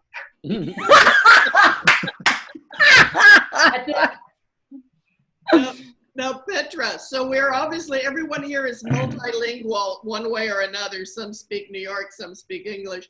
But for our European friends here, well, first to say to Petra, thank you for sharing that special story of opening your psychic awareness. I mean, for me, I feel like Seth Speaks is like a cookbook or an instruction book for opening ourselves to deeper psychic awareness. That seems to be what Seth is trying to tell us, is to open our awareness. Right, Petra? This has inspired you, right? But that we can use this as a way of opening. Seth Speaks is the English name, also the American name, and in German, the books is Conversation with Seth. And the name of the book. Sprechen Deutsch, Seth, whatever. So wrong, I'm so Gespräche mit Seth ist der deutsche Name für Seth Speaks. Yeah. It's complicated. And the thing, Seth wants more than anything for us, for all of us to open our psychic awareness, to be mediums, to be channels, to be aware of other dimensions and other realities. So when someone is opening up in this way, Seth couldn't be happier to hear that, because that's what he's trying to encourage for us all, to open our inner. Didn't he say it is your inner eyes I would open? Something like that. Yeah. And for all of us to open up psychically. So that's, yes, creating our own reality, but part of it is to have more awareness of what really is. And I love hearing success stories where we're given these gifts, where it can come in our sleep state or in our waking state, that we can see other beings or hear from other beings. What a gift this is. What a gift. For me, the most foundational perspective comes from Seth's story about the birth of all that is. Oh yeah, beautiful. Like everything is there, some assembly required. And that's why I recorded it and put it on YouTube. And I've gotten, gee, many Christmas, so many comments from so many people on that. They just love it, what's not to love? One thing I'd like to put out, and I try to do this every time, is just to recommend, there's a YouTube channel, a man named Tim Hart, and he has read most of the books with his beautiful voice, and it's free. You can listen to him reading all the Seth books in English, but you can slow it down or speed it up. It's YouTube. but for free. You can listen to Seth Speaks, Nature, Personal Reality, all of them read beautifully. And his YouTube channel is Tim, H-A-R-T, H-A-R-T, Tim Hart on YouTube. You can just spend the rest of your life listening to Seth being read to you. And it's in English. That helps everybody of every language. You know, if you're wanting to learn English, what better way? But I'm loving that we're having some German friends over. Like I say, part of my ancestry is German and Danish, and I think it's just wonderful. Just about every week we've had some. Well, we got Germany, we have Brazil with Argentina with Gabrielle, and England with whoever else is here, and America is 100 countries in one, obviously. Are there other how are we doing on Facebook, Kate? We're doing all right. People are listening and talking, and Rachel says she thinks he has a beautiful voice too. Tim Hart, okay. And I think I've linked to him right from our YouTube channel, so you can catch him from our channel as well. Yeah, on our Facebook thing, Tim Hart. People are talking about unknown reality on here. They're posting unknown reality. Yeah. So people were posting so fast that I couldn't keep up with. If I kept reading this, you guys wouldn't have a chance to talk. So I suggest we just go back and read them when we're done. But yeah, are there some other? Oh, goody! Don't have to repurchase the book. Oh. Yeah. Oh, absolutely no. Replying. Are there some nice questions or words? They've mostly been helping each other out, which is Sweet. So beautiful. God, it's like we're instant community. How we just would jump right into engaging in community here. Well, I want to thank you for mentioning Tim. I just found him on YouTube, and it's mind blowing. He's got everything. Yeah. The worldview of Paul Cézanne is on there. God of Jane is on there. He's reading all of them. He wants to read all of them. Adventures in Consciousness, Psychic Politics. And unknown reality, everything. And I can't wait till he gets to the early session so we can get that whole 9-volume set on audio. I can't wait for that. Oh yeah. I don't know if any one of you have heard the Audible version with Seth. Yes, that's a recent phenomena too. Isn't that just absolutely amazing how they did it, and the choice of voices that they used? It resonates with me. Which book was that? Oh, if you go to Audibles, I guess you can listen to little snippets of it. They chose different voices for Seth. Yeah. Oh, yeah. I listened to his books on Audible. Oh, but which books? I mean, all of them, or? Oh, well, no, not all of them are available on Audible, but Seth Speaks, Nature of Personal Reality, and I think 2 more. I have all of the ones that they have on Audible. I bought them, so I listen to it all the time, and I just love how they did it. Yes, I've heard good reviews about that too. I haven't heard it, but now you're reminding me. I should check in on that. They got snippets that I can listen to. I want to hear how that sounds because I'm hearing great things about that as well. So Rachel Mitchell just said she's from Florida, and Tim Hart is the way she found Seth. Oh, is that right? How did you find him? Well, how did you find Tim Hart? And where in Florida? Just wondering. Rachel. We got Floridians here. People are talking. They want to know where you're from and how you found Tim Hart.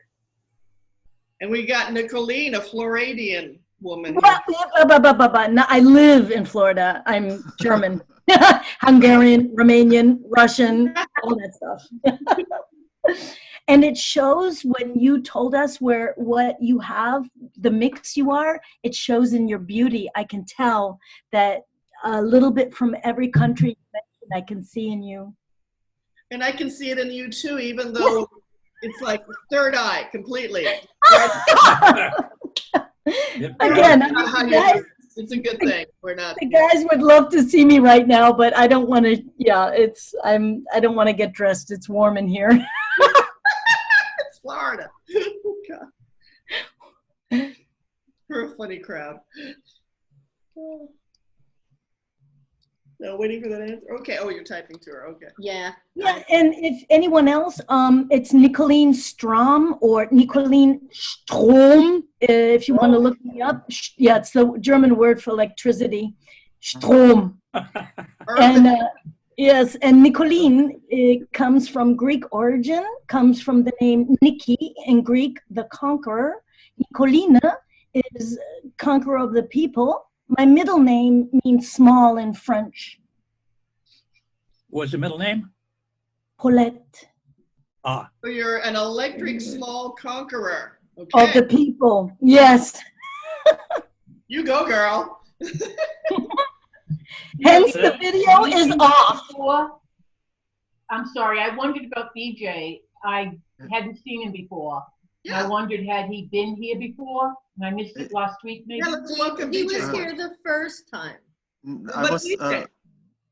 at the second time. I was also video chatting, and I want to an additional remark that it gets always confused into German translated books. It's Gespräche mit Seth. Oh, beautiful. But that's a different book than Conversations with Seth. Yeah. It's and in German it's Oh, always that's Sue Watkins' book.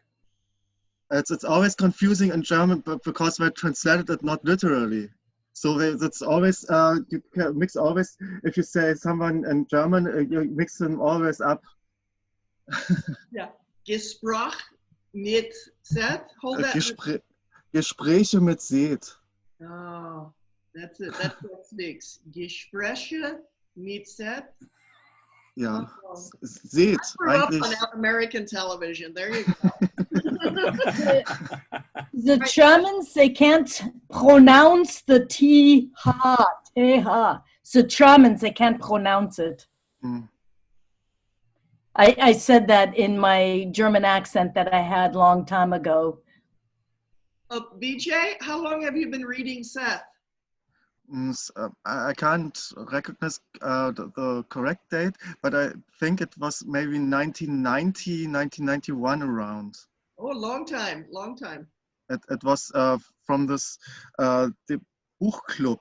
It was some esoteric books, and there was also the Seth material translated into German, and that's the first book I read. Before I read other esoteric stuff, but that clicked on me, and I stayed at it. And I thought to myself, oh, how sad it is that I have read the completely book. Now it's over, and I thought I'm just in between. It cannot end. That could not be the end of the story. And I was looking for in the big bookshops in Berlin for other titles, and happily at this time it was translated into German. Many books. Nowadays, there's no. If you go in a big bookshop, you get all kind of astrology, angels, and aliens, and all that stuff, but no Seth book at all. It's the time when it was really easy to get into the bookshop and to buy it is really completely over. Really, that's shocking. Yeah. Yeah. It's usually the other way around. It's like what you have said with the Seth Light stuff. That's from year to year, from decade to decade. It's other mediums who channel other ghosts, aliens, higher spirits, or whatever their nomenclature. But Seth, it's at least for me here in Germany, it's not mainstream or even in the esoteric community. Even the Swiss from Switzerland, the Seth Club, suffers also from memberships. They sent me a year ago 2 times exactly the same merchandise material, to stickers and so on, to spread it. Petra, have you had the same problem in Austria?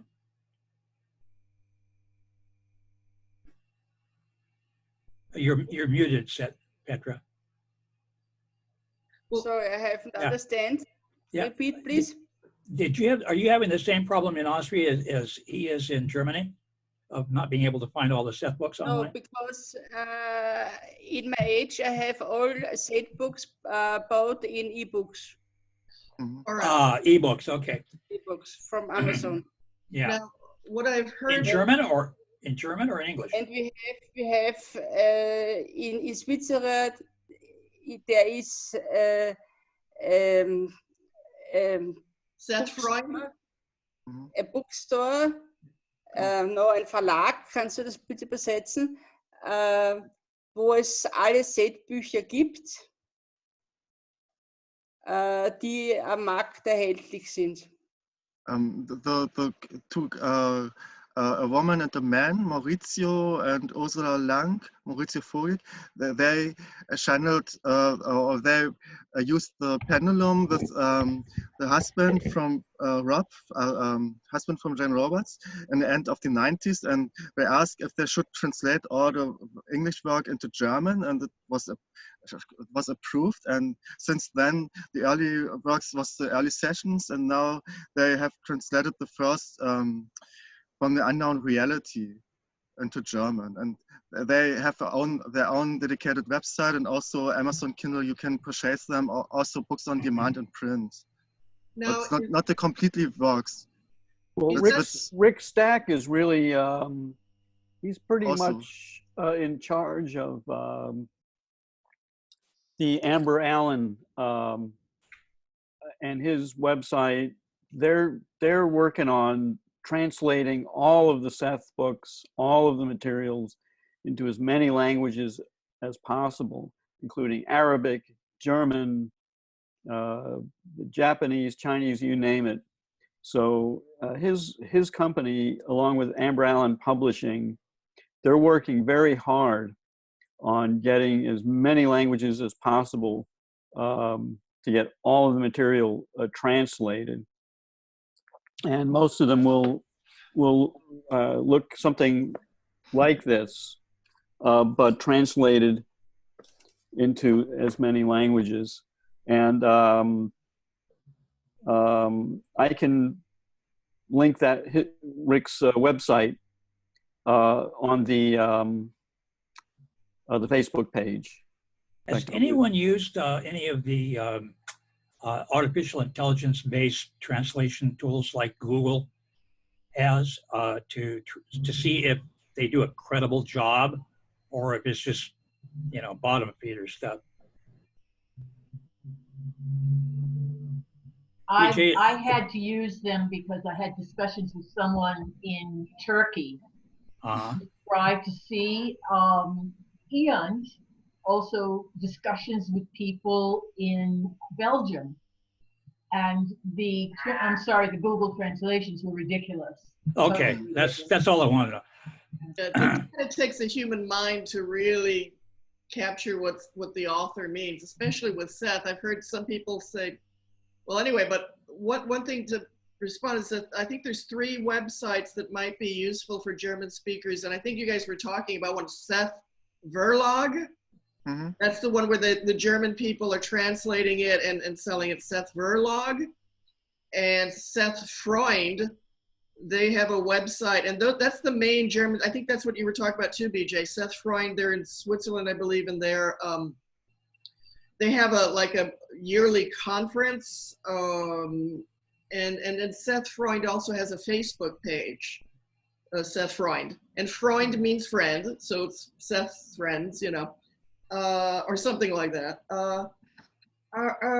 I think there's so much enthusiasm in Europe and German speaking for Seth. There's like a real community. I have a good friend in Germany who's, do you know Raymond Engler? He has New World Network or something like that. New World, and he's very Sethy, and he puts out stuff. He's an affiliate with Seth Frank too, but it's just when we are going to do a house tour where we will take the computer and walk it around this apartment, and you will see we have some Seth in other languages. So that would be nice to show you that. Again, I'm just so excited about how Seth is all over the world and the enthusiasm all over the world. and this unites so many people and countries around this information. Yeah. Now Rachel did answer as far as where she's from in Florida. She's from Fort Pierce, and how she met Tim. Nicoline. Yeah. Nicoline, are you still there? Sorry about that. I muted in case it was too loud over here. Yes, I am. I'm in Miami, so she's up north. My guess is maybe 3, 4, maybe 5 hours north of me. Okay, so Fort Pierce. Right. What else did she say? Well, and then we got more people in Florida too. But she said she found Tim Hart in a weird conspiracy thing, and one of these videos popped up, and I was enthralled, and I am so grateful that I found Seth. Seth found you. Then Mickey Lowe. I love, by the way, Yeah. Rachel, I love weird conspiracy videos too. She does. And Mickey Lowe said, I have my own thing. Seth Speaks paved the way for me to be in the bliss I am immersed in now in this stage of life. I wrote a list of what I wanted my love to be, listed all the attributes, and assumed it was in an order, well and successfully placed. On the 22nd day, I met my husband online in a chat room. Okay. He in UK, me in Florida. He had everything on my list exactly, no omissions. He came to get me. We are 20 years of paradise now. We lived 11 years of it on a sunny beach village in Corfu, Greece. I was determined to create my own reality. Seth has colored all aspects of my existence. Needless to say, it is a strange and funny life. So nice to have found this group. It is reopening my Seth awareness up all over again. Thank you. The nature of personal reality is a second favorite. God bless you. She was born in Washington, D.C., but she's a Florida girl. So this is Mickey Lowe again. Okay. Yeah, yep. Yep. Let's see, then, Rachel said, I think Seth is meant to be hidden unless you find him. Or Seth finds you. Yeah. Hidden in plain sight. Miriam said, I found Seth material and Course in Miracles, the most difficult channeled readings I've read, but well worth it. Yeah. Karen Clark, she loves I.am. That's how I started as well. Morgan said, it's very powerful to realize that our beliefs are leading us to certain places, but before we get there, the info will be literally invisible. You have to have some kind of bridge belief to get to Seth. For instance, beliefs are like strange attractors. The last belief that I had to loosen up to find Seth was about reincarnation. I'd only heard of the Hindu version where if you live a bad life, you wind up coming back as a tsetse fly or something, and that never made any sense to me. And the other thing I couldn't figure out was, if I lived before, why couldn't I remember it? Had no answers. But I started hanging out with some people who were much more enlightened than I was, although they did not know about Seth. And I got to thinking, I'm missing out on something that they're in on. And so I made a decision, a conscious decision. I'm going to be open to a different way of looking at reincarnation. And I wrote a poem about it. And 2 weeks later, I went to a conference, and a guy that I knew was there giving a speech, and he mentioned that he just read Seth Speaks. And on the way out of the auditorium, there was a book table, and there was Seth Speaks, and I put down my money, and I didn't even open it for 3 days. And when I did, my life never has been the same since. But I had to make that choice about reincarnation, and I'm open to looking at it from a different angle than I ever have before. Well, I have to read this from Miriam because she has said what we have said in every single session we've had so far here. I haven't found any discrepancies between Seth, Conversations with God, Course in Miracles, Abraham, Ramtha, etc. They say things in different ways, but the truth is always the same. That is the honest to God's truth, what you just said. That's exactly how I feel as well. My path, everything I've heard from Wayne Dyer, Deepak Chopra, everything. Yes. The differences, such as they are in the details, and the details are not really what matters. The basic concepts are the same. It seems to me that so many of them reach a small portion of a thought process. Seth was just so expansive. He reached everywhere. He talked about everything. It's amazing material. I would absolutely love to read every session from the first session to the last session, right in order. That would be an amazing experience. I think so. Covering 2 decades since the change. I like to look at where I was when things were dictated, because they always put a date, you know, with the session number. Yeah. And I look back, some of them I can actually figure out the exact day and what I was doing. And thinking, man, if I knew that was going on when I was there, you know, geez, astonishing. Yeah, to think most of us were alive while Seth was speaking here in this place. Although we were little, and many of us did not have driver's licenses yet, That's so true. we couldn't get here. But yeah, I mean, this was a real earthly event. This being showed up, spoke through a woman, and gave us the wisdom that we needed. Everyone needs to hear what Seth has to say and really get it. This is life-changing. This is, what a gift that all the work that people put into this to bring this information to us all. I knew a woman from Portland who went to Elmira, to the very house you're in, and went to Jane's classes. And she got college credit at Evergreen State College.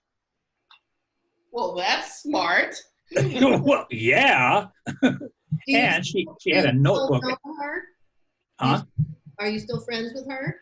No, her name is Carrie, and she was editor of a magazine that I produced for a very short time back in the 70s. And when the magazine went under, I never saw her again for some reason. I still got some of her writings. Huh? That's the interesting thing, though. Whenever we hear somebody who knew them or saw Seth Speaks, it's like we want to, as we've said before, we want to try to collect people's stories and record video, audio, what it was like to speak with Seth or what it was like to meet Jane and Rob. The really cool thing was that Carrie had an 8.5 by 11 3-ring binder, big thick one, full of hand-typed notes from the classes. Oh, that's what we're looking for. I practically had to break her arm, literally, but she loaned it to me for a few days once. Oh, you need to find this woman. You know, I've been saying it to myself lately, or at least try to find her anyway. Because we hear about Portland is less than 2 hours away from us. We would go there. I almost referred to her earlier in this conversation when Jim was talking about what to tell people. There was a conversation between Seth and one of the girls in the class, and she said, what do you tell somebody, or what do you do about somebody who's convinced that you're making their life miserable? And Seth gave the perfect response in 3 words: leave him alone. And she said, oh, no, you don't understand. See, and she went into all this detail, and Seth patiently took her objections one at a time. But he gave her this perfect answer in 3 words: leave him alone. Next. Well, I'll never forget that. So, yeah, we would love to find people or material that is still speaking about what Seth said. I mean, a notebook full of, because that's what we heard. What the and this too is for Jim too, because he was mentioning Rick Stack, and I've been wanting to get back to this. In this room was I'm sorry. And he put the links down, so the links are in the chat window on Facebook, so you can find them there. Okay, so the ESP group that we're talking about. For those of you who don't know, Jane channeled Seth and usually met on Mondays and Wednesdays to channel these sessions that became books and legend. Now on Tuesdays for a number of years, 5 or something like that, or 6, Jane had on Tuesday evenings an ESP group where for a quarter or a couple of dollars, I forget what the initial prices were, it just every Tuesday, she taught an ESP class. But during that class, Seth usually showed up to speak to people. And so that was when people came from all over to sit in on that class. And notes were taken, people typed things over. Your friend had such a notebook. Rick came out with, Rick Stack came out, no, we don't have it actually. He recorded the sessions, actually. Well, what's interesting is that he recorded the Seth parts. So that's what people did. Jane would be talking, teaching a sincere course, but as soon as Seth came in, then they turned on the recorders. As soon as Seth left and Jane came back, they turned their recorders off. Can you imagine what it was like trying to be a good teacher? When it's like, you want to leave your recorders on for me, baby? You know. But Jane was so sweet. But so even before the so-called New York boys showed up, for years before they showed up, there was ESP class. There were people speaking with Seth.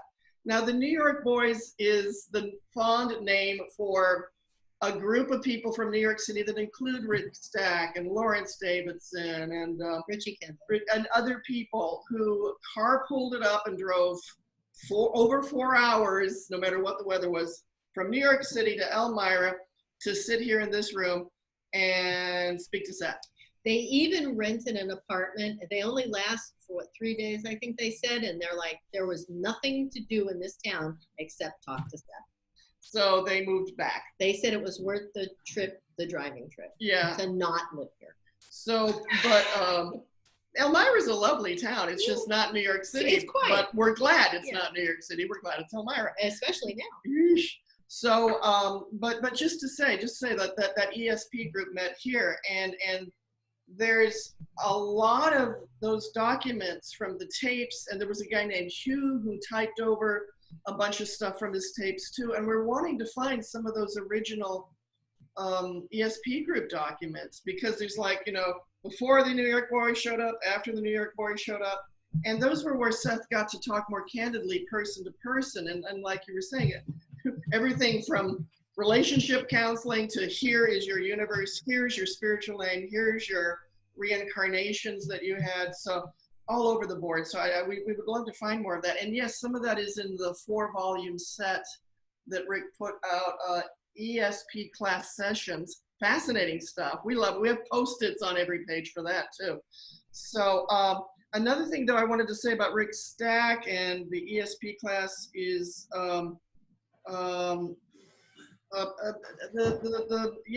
Rick Stack, for those of you who don't know, is the publisher of a lot of these books, and Amber Allen is the publisher of a lot of the books too. But Rick, this is a two thing. Rick right now is having an every Wednesday or every other Wednesday workshop right now? Online, it's every other Tuesday. Tuesday, oh. Yes, and when New York was not under the pandemic, it was in New York City, the other two Tuesdays, live in a classroom somewhere in New York, in a meeting room. I get it. As a matter of fact, I attended a few of those Tuesday classes that Rick has, and he charged like $20 back then, and loved it. It was a room full of people talking about Seth, him as well, and it was wonderful attending those classes. I also attended some of Rick's multi-day workshops when he came out to California, where I was living at the time. And so there he is. And I also wanted to say though too, so that's the every other Tuesday he's putting this online. So yeah. It's free too, isn't it? It's free? No, it's not free. It's I think it's in the range of $20 per. There's a free one that I think maybe you don't know about it, because I got an email about it. It was like every Wednesday it started, I missed the first one. Oh. But you can review it. Every Wednesday there's a free thing for like 4 weeks during this interesting time. Oh, yes, that might be. There's something that's going on specifically about the coronavirus, and for people who are new to the Seth material, I believe, and it may be free. I don't know any details about that. I did hear about it on the last class. He didn't want us old timers joining on because he wanted us to leave it open for people who aren't familiar with the material. It's $40 a month. You also can go, it's every second and fourth Tuesday a month. So that means 4 times a year, there's an extra week off. On the third Monday night of the month, there is a Seth Dream thing with David Selak. Oh, yeah. The next 3 weeks, on Wednesdays, there is a special thingy. Yes. This coming Wednesday, the special thingy will be at 8:30 p.m. Eastern with David Selak. That's the one, Charlie. That's yeah. That's That's the new one. Next Wednesday, it'll be at maybe at 1 p.m. Eastern with Rick. And then the following Wednesday, it'll be a repeat, another one with Dave Selak at 8:30 p.m. And isn't that, that's a Zoom thing or something? Or is that a, Is it, or was it a webinar? It might be the same thing as what we have with the regular. With the regular, yeah, that's the, yeah. I don't remember. Could you all put this data, these links and times into a message, maybe an email or something? Yeah, let me get, I don't have that information right now, and I'll email Rick and get that info, and I'll post it. Should I post it on this Facebook page? Okay. Yeah, that'd be great. Thank you. Sure. And you too, Charles. Oh, you're welcome, Regina. And I will be glad to, as well, try to make that happen, find the information okay. That'd be wonderful. Oh, good. I also wanted to know, just in terms of I'm sure this is old news, but I've met Rich Kendall, and of course he wrote the book Road to Elmira. And does he have, I never thought to even, I haven't seen him in ages, but I would have thought he might have some old documents, no? Fantastic. Well, you know what? I can tell you something about him. He had a book come out since Road to Elmira. He published a book back, I'm thinking it was in December. And if you want, I'd be glad to look and see what it is. I bought it right away. Yeah. I read Road to Elmira, but that was back in 2011, 2014, old. Years ago, right? Well, his newer one, I will be glad to find some stuff and post about it. And he's working on another one, which I don't know, but it could be not very far into the future that new one will be published as well. That's great. Oh yeah, with maybe Seth stuff. Not maybe it has Seth stuff in it. Maybe some stuff you haven't read before, or right? I mean, hello. An I'm so sorry about that. Enthusiastic voice from our feathered friends. Yes. Fine feathered friends. So yes, it's now more than ever finding everything we can find online about Seth and people trying to meet like this about Seth. So I'm so glad you guys were able to fill us in on that. There's also a woman named Jill, who I think this is still happening every Wednesday at 2 p.m. They're doing a Nature of Personal Reality book study, chapter by chapter. Jill Whalen. And so if you look for a Facebook page, Nature of Personal Reality, you can find the information there about that. So, go to YouTube, go to Facebook, keep finding this stuff while we're in this special monastic time that we're sharing together.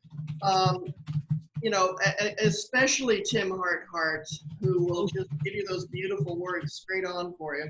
Oh, sure. Find it all. Yes? Did you tell people about the forum, the online Speaking of Seth forum?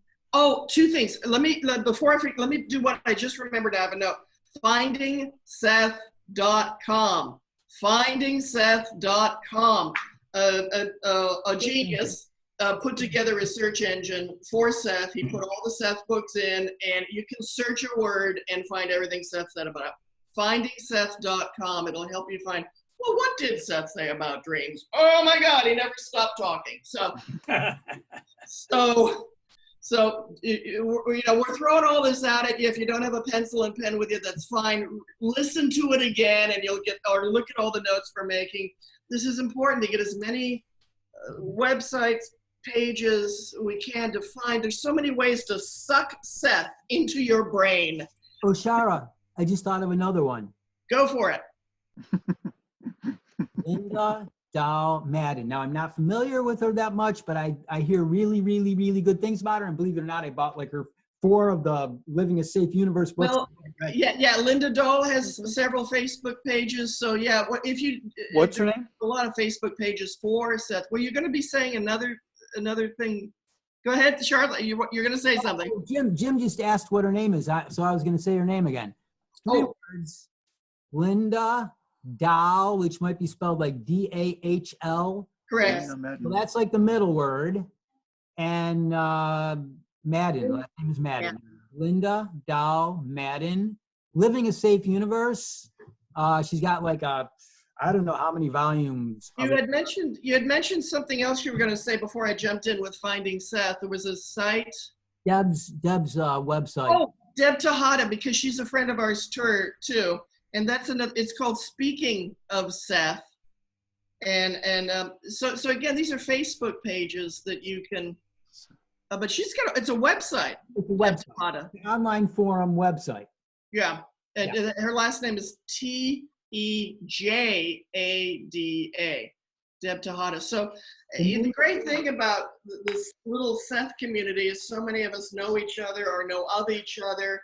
And she gasped, what? Mickey Lowe said he got a dreaded 404 not found. FindingSeth.com. Oh, we got to follow. Hold on. Hold the presses. FindingSeth.com is on 404. Stop the music. Okay, guys, speaking of this, while we're holding on. No, I got it. It's there. It is there. All right, so hold on. Finding Seth is okay and online. We never believed 404 the first time. All right, here we go. Oh my goodness. Try that one, Nikki. Okay. Okay, guys, while we're FindingSeth.com, I would love to finding someone in SouthFlorida.com. Finding someone in South Florida. Well, what I would love, especially when this wonderful social distancing is over, or even as it starts to lift, I would absolutely love to see somebody in person, have a coffee, and just to see face to face and talk about Seth. So maybe if so you're inviting Kate and me to come down and move in with you? Fun in the sun. One time in Florida. Not until this is over. Oh, we're fine. But yes, you guys are welcome. But I meant, she had said earlier that there were a few people down here in Florida, and I was just wondering if there's somehow you guys can hook me up with them or whatever. I'm sure that they're probably very interested in meeting for a coffee or something face to face. Yes. You know what? Why don't we, I'll start a post on Facebook asking people where you're from. Do you want to connect with other people, and have them respond underneath, and then you guys can connect together. The other thing I would suggest is try meetup.com.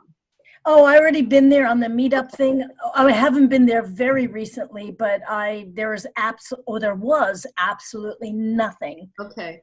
Well, but don't give up, because that changes on a weekly basis. But start your own group. You can start your own group. There you go.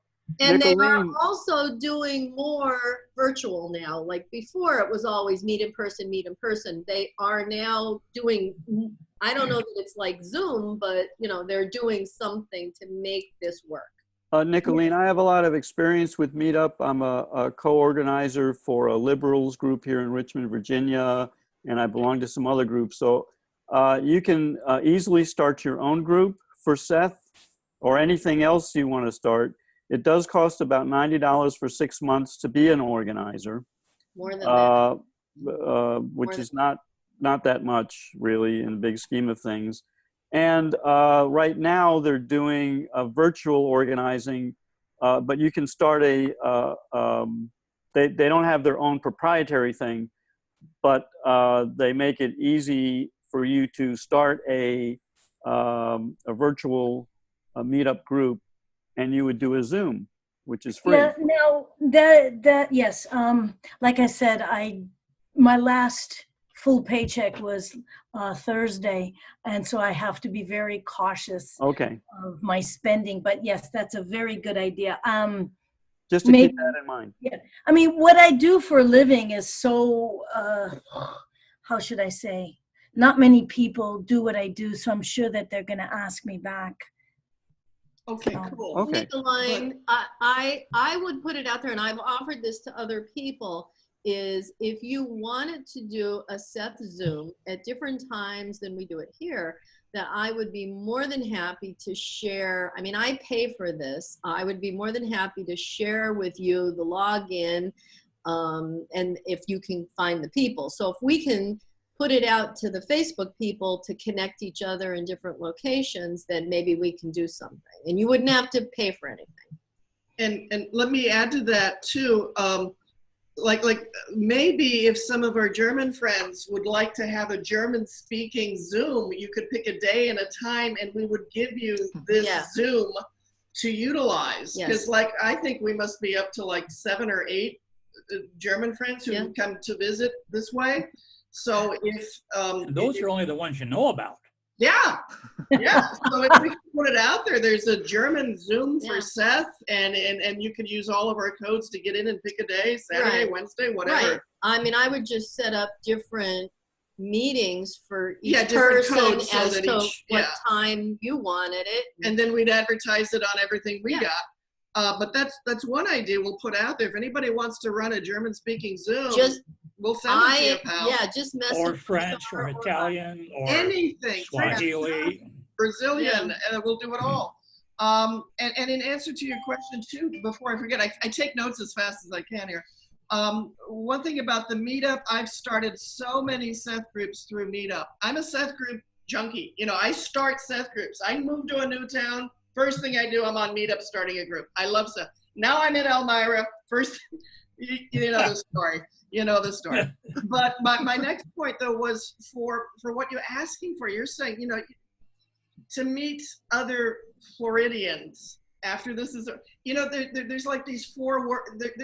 Time is taken a different way of being measured. After this is over, 4 words. After this is over, and before this started. So history is now, we're in the middle of those 2 places. Anyway, just saying. But my point was, and I do have one, is what you were asking for, meeting other people, but not on meetup per se. In person. And how do I say this? I helped to initiate back in California on a website with a friend named Jeff Kiefer, something, and then it was like, boom, now it's his.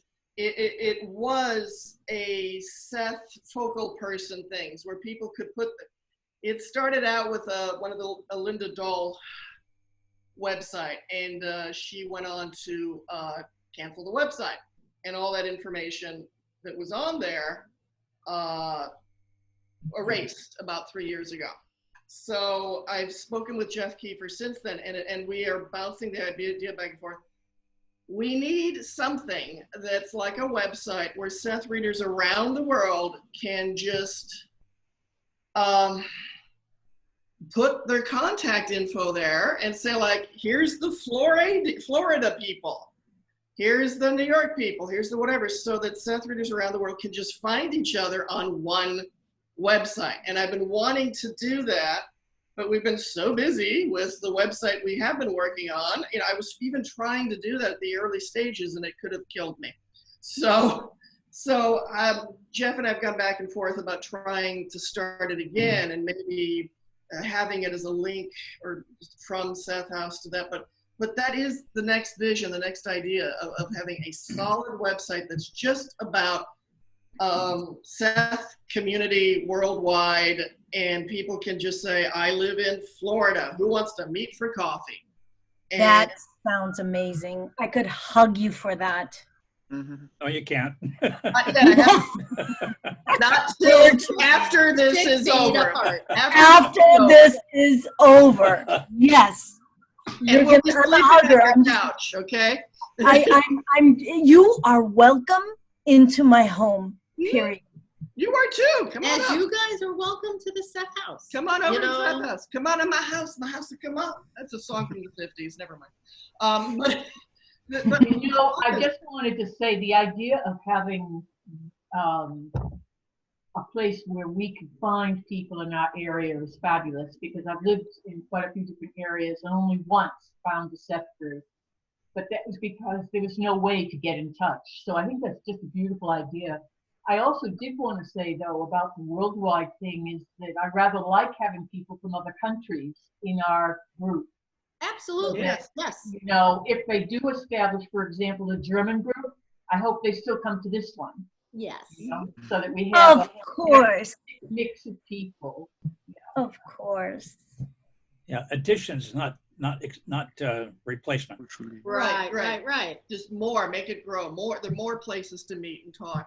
By the way, I while you guys were talking, I used the internet to look up Carrie Klockner, the one that used to. Who had a notebook of what happened. Right, and she's still alive and breathing, apparently. I found her on Facebook and tried to friend her. I haven't heard back yet, of course. But I also Googled her, and guess what? She was connected to Evergreen State College, where she went to school 30 years ago. You're reconnecting with an old friend. Send her to us. Yes. With her Well, of course, notebook. the first thing I'm going to say is, "Hi, Carrie. How are you? Want to join a Seth group?" Yeah. Still have that notebook? I'll pay for Xeroxing. I'll pay for Xerox. First things first. Okay. We trust your judgment. You find her. Yeah. I'm sure she'll be all over it. She was very open. And as a matter of fact, when I looked her up on LinkedIn, had a picture of her. It's definitely her. There may not be very many Carrie Klockners, but I'm sure there's only one that looks like her. So she was an out of the closet Sethy before it was popular. We have a message. What? You have a message? Frank is on. No. Welcoming someone? Frank Collins. Oh, Frank Collins says. Hi, Frank.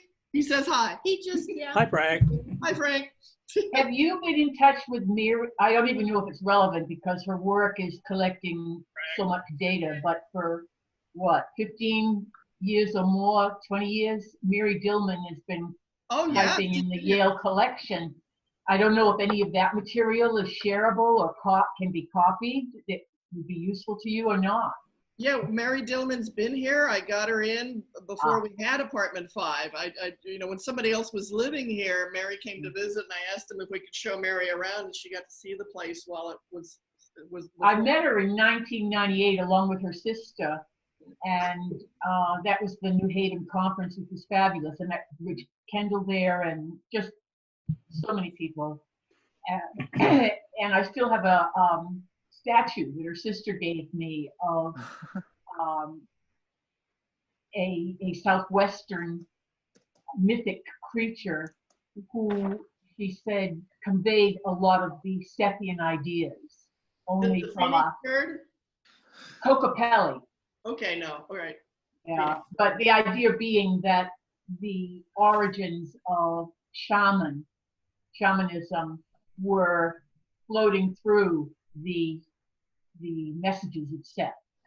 And that was Mary and her sister, that was in 1998. But it was wonderful to meet them. And at the time, no collection was happening with the Seth material. So Mary's work has been phenomenal, really. Yeah. And for those of you who want to know about Mary Dillman, somebody. BJ, put it up there. Thank you. Say it out loud. www.sethresearchproject.com. Sethresearchproject.com. Thank you, Thank BJ. you, BJ. And that is Mary Dillman's info page about, and for those of you who don't know, I think everybody knows, Yale University is the storehouse of so much Seth information. I got to visit there once, and Mary showed me around. It was awesome. Mary's a sweet gal. and she is Seth Google, I like to say. I send her an email. How many thises or that's? What year and what color was the paint? Let me know. Boom. She'll write back within 5 minutes. 6, 7, green. Whatever. And that was 1922. Whatever. So she knows when she was doing that, she was typing in Seth's information from.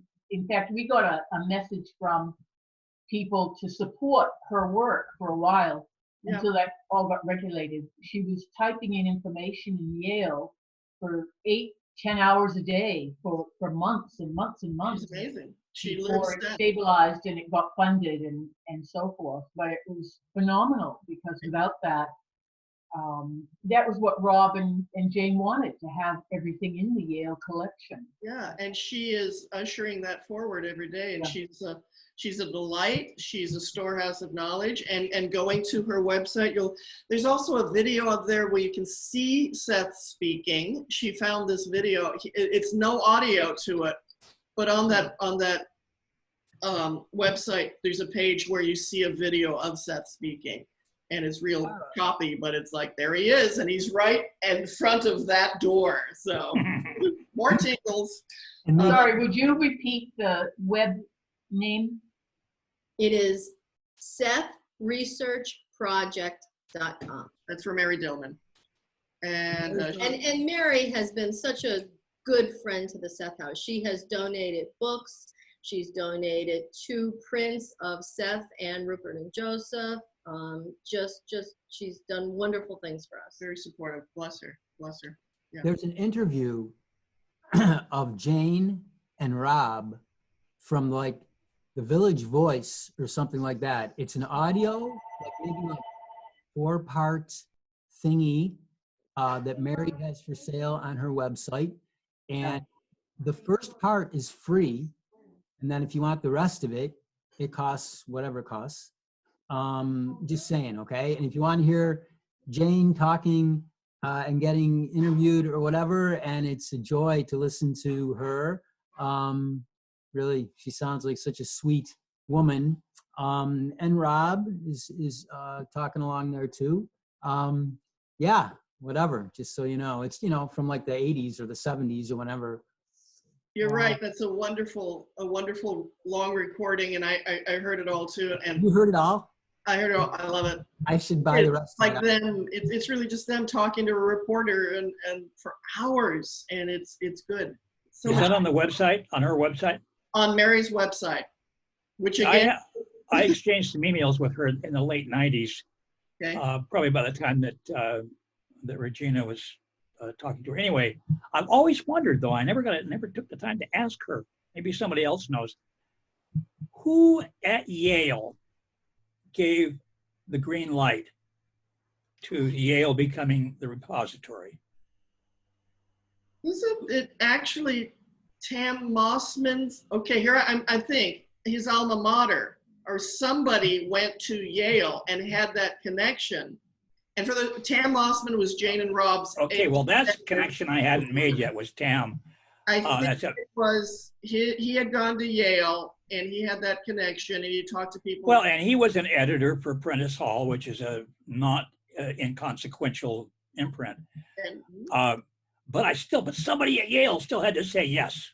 Now, right, yeah, so there were connections. There's somehow, you got something, Charles? I just wanted to tell Ned because he might be interesting for him to hear this, as well as you. I think I probably already told you. I was corresponding. Oh my God, I actually thought of the word. I was corresponding with Yale I probably told you this already just the other day. In I think probably the early 80s, and I kept my correspondence. I was corresponding with them like, hey, I want to know about the magical approach. Okay, well, you can come here and check it out if you want, or we can send you copies of whatever. It's going to be 10 cents a page or whatever it was. I don't remember. I kept my correstondence though. I've got it. So whatever. That's just kind of like a fun thing. I'd be interested. I'd be interested in knowing the dates. Pardon? I'd be interested in knowing the dates. You said early 80s. That sounds a bit early to me. Maybe not. Well, for one thing, Jane would still be alive back then. But no, but you're saying that sounds exciting. I didn't know that regular people could just write and they would actually give information from there. That's how, think about what the world was like back then. No internet. And I was like just chomping at the bit to get anything I could read about the Seth stuff. And back in those days, there was not as much stuff. It's like, well, you want to know more? That's where they brought the stuff. It's at Yale at the, the manuscripts library or whatever the thing is called, the archives or something or other. We need to get Mary on this call next week or something. Okay. Because I'm sure that everybody would have questions to ask her. Oh my God, it'd be the Mary Show. And yeah, yeah, it would be, but let it be, We can ask her. And Seth Discussion Group featuring Mary Dillman. And that would be a great day where we could ask all of that. So yeah, that's a great idea. I'll mark that down here. Ask Mary to join us. Oh yeah, that's a terrific idea because what kind of things did you get, Charles? I'd have to look, but I think I got like a list of like what they had at the time. Like an inventory?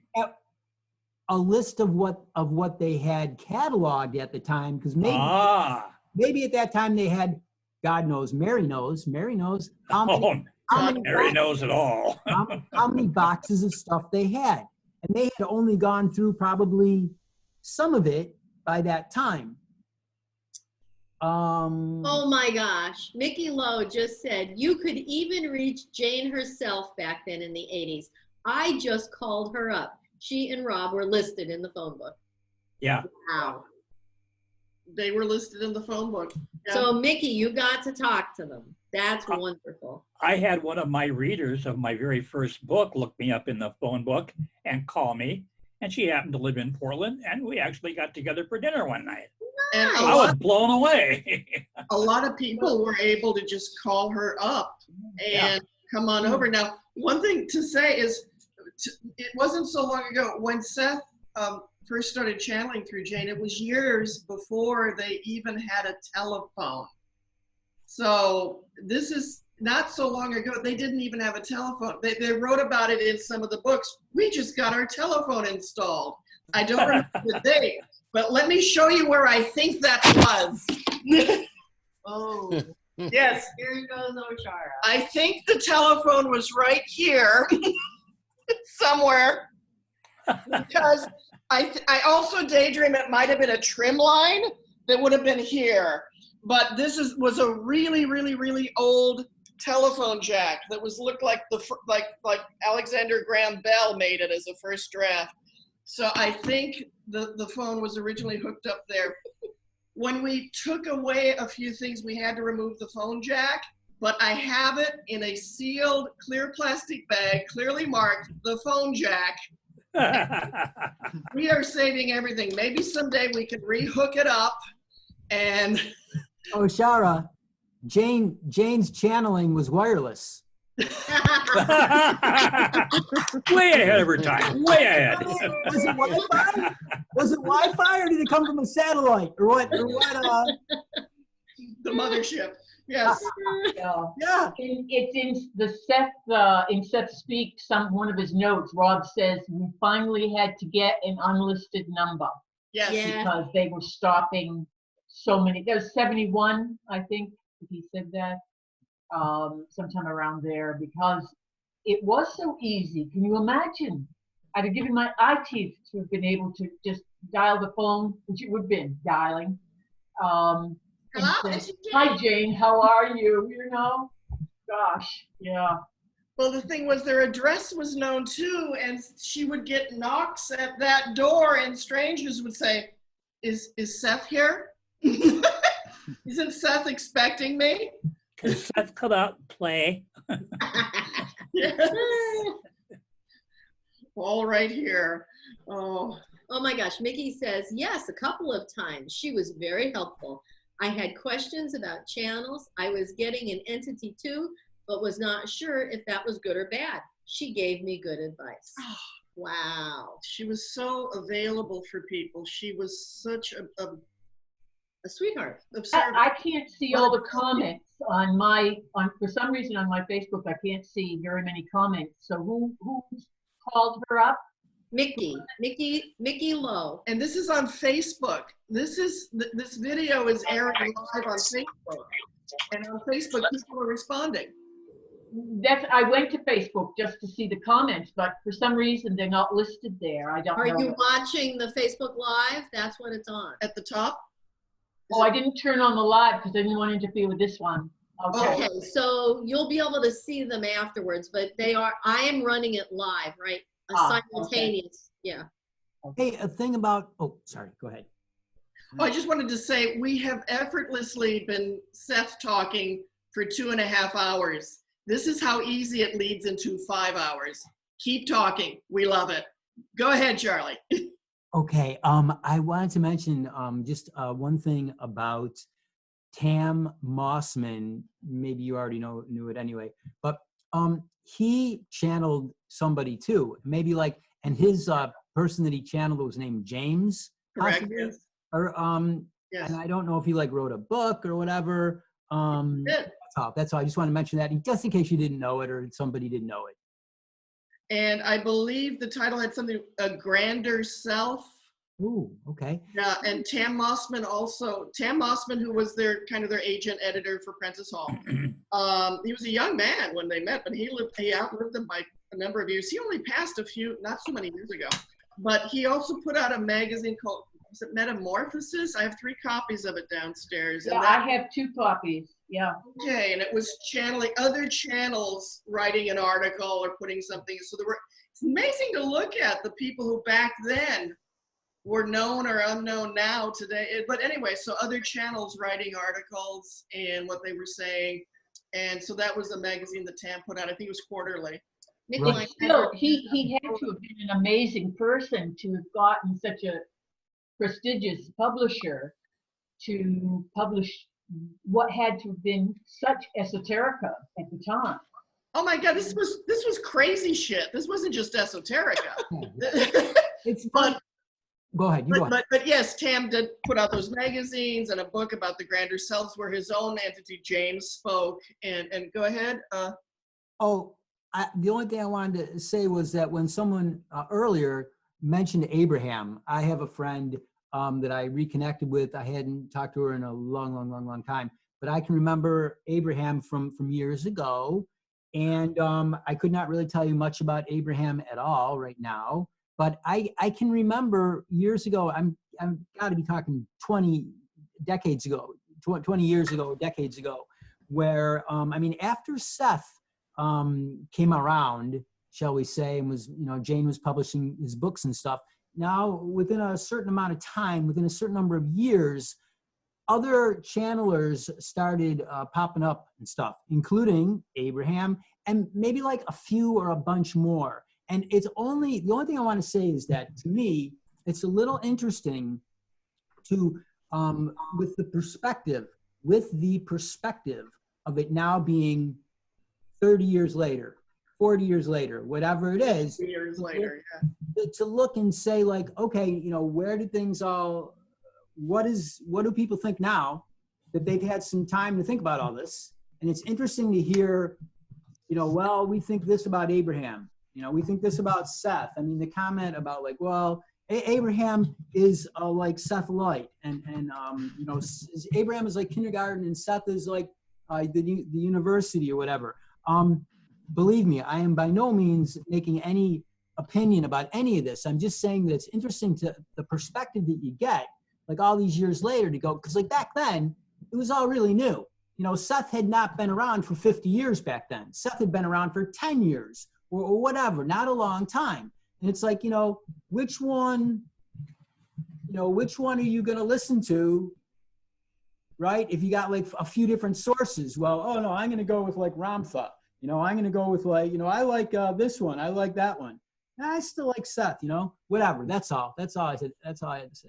Yeah. Like many people were inspired by what Seth was doing. Bashar, there's so many names of people who are channeling something, but Seth is I've studied so many things, and I imagine we all have too. We've explored many different paths through spiritual ideas and stuff, but it comes back to Seth. He's the real deal. He's the best of it all. And, God bless everyone who's trying to do their path or speak from their heart, whatever it is. Seth's the best. Very And good. To pity, I'm sorry. Oh, no, go ahead. I'm so sorry. Has had her hand up for a long time. I am so sorry. I didn't mean to do that. But to kind of piggyback. Okay, I will. No, to piggyback sort of on that. Yeah, that was me who said that. I was trying to explain to you how I felt about Abraham and Seth. So that's why I said it's the best way that I could describe it. And why not more than one teacher, if you will, for us in this physical form? But my question is, what do you guys think about medical medium? I know that's quite an open question, but what are your thoughts on medical medium, Anthony Williams? I don't know about the medical medium, Anthony Williams. Don't know. Nope, don't Anthony Williams channels, what is he? He doesn't really call himself anything. He's spirit. I've heard of him. Maybe you have. Does he just put his hands together, close his eyes? The person's in the room. He doesn't touch them, but they feel better. No. But he's. You've heard of the celery juice craze, if you will. Yeah. Oh, yeah. Yeah. I never read anything about it, but I knew people who did. Yes. I love what he has to say. He pretty much talks about health and how to be healthy, and that's really putting it lightly. But I liken it to Hippocrates Health Institute, or what Hippocrates would say. But my health advice, I was inspired by Seth, and I have a whole different idea about health.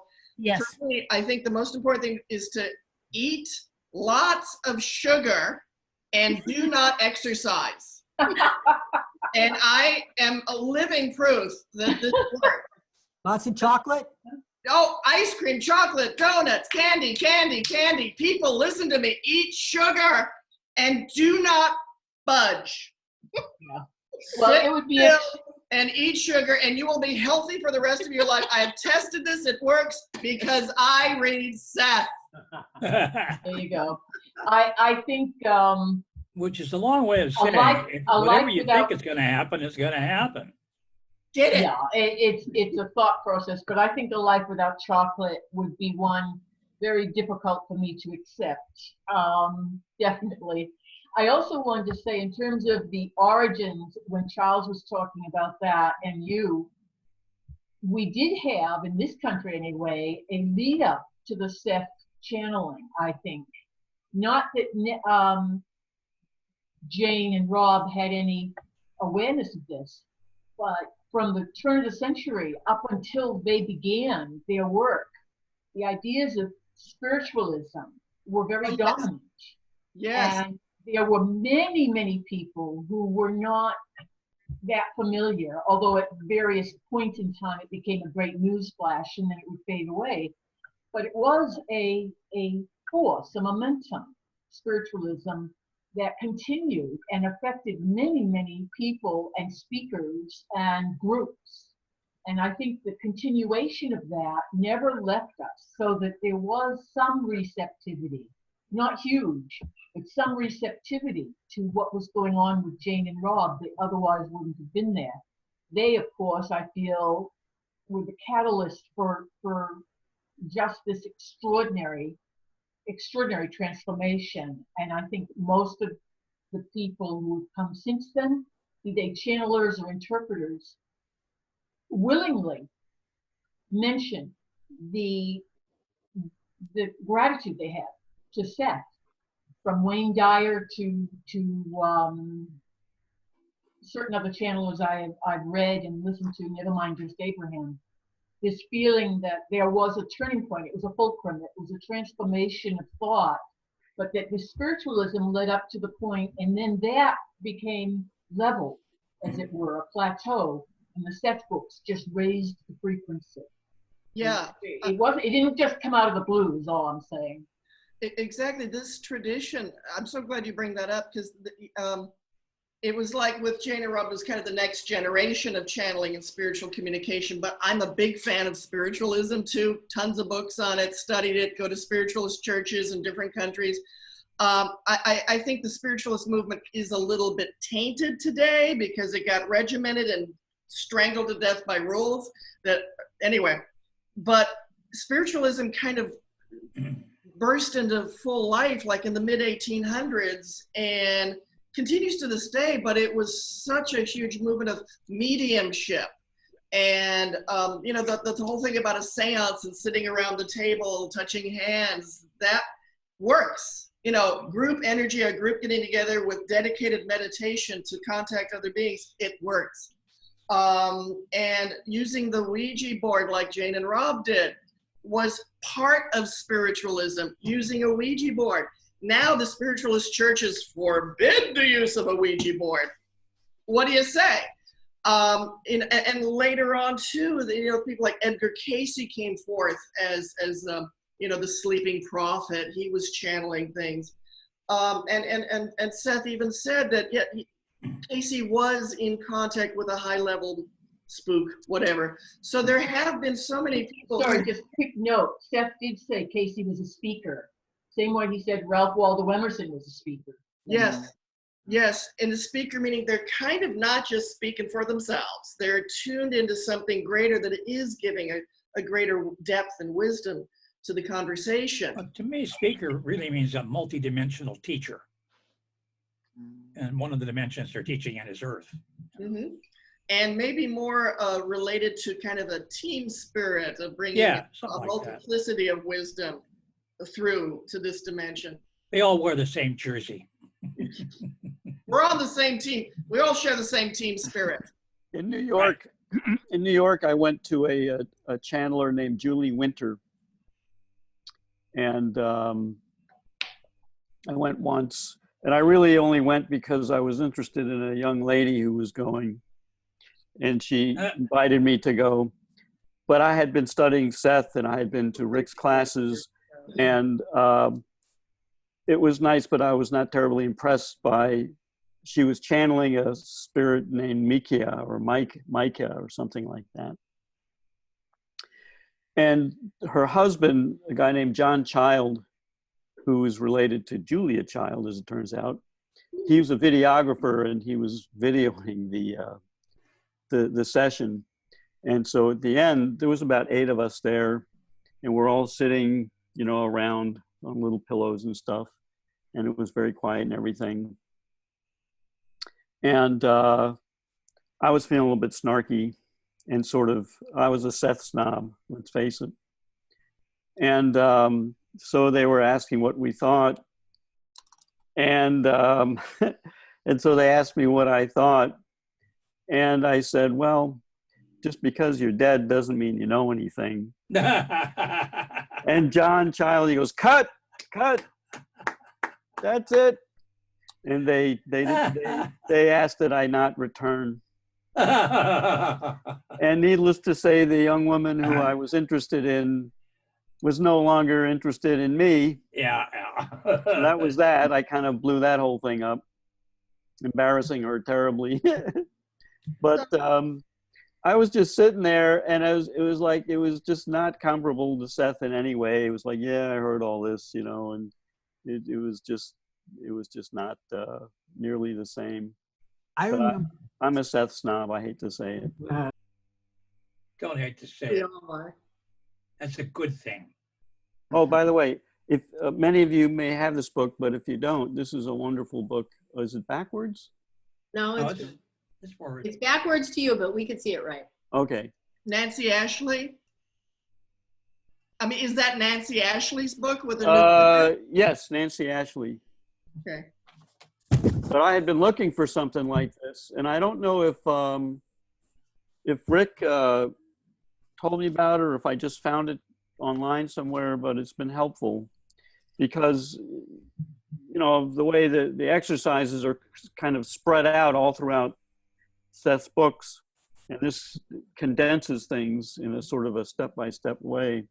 And Now, that was very, I believe that book came out way long ago, maybe even in the 70s or something. She was given permission to write it. yeah, And I believe Nancy Ashley's still alive and living in Hawaii, if anybody knows. But she wrote a series of books. That one, Create Your Own Reality.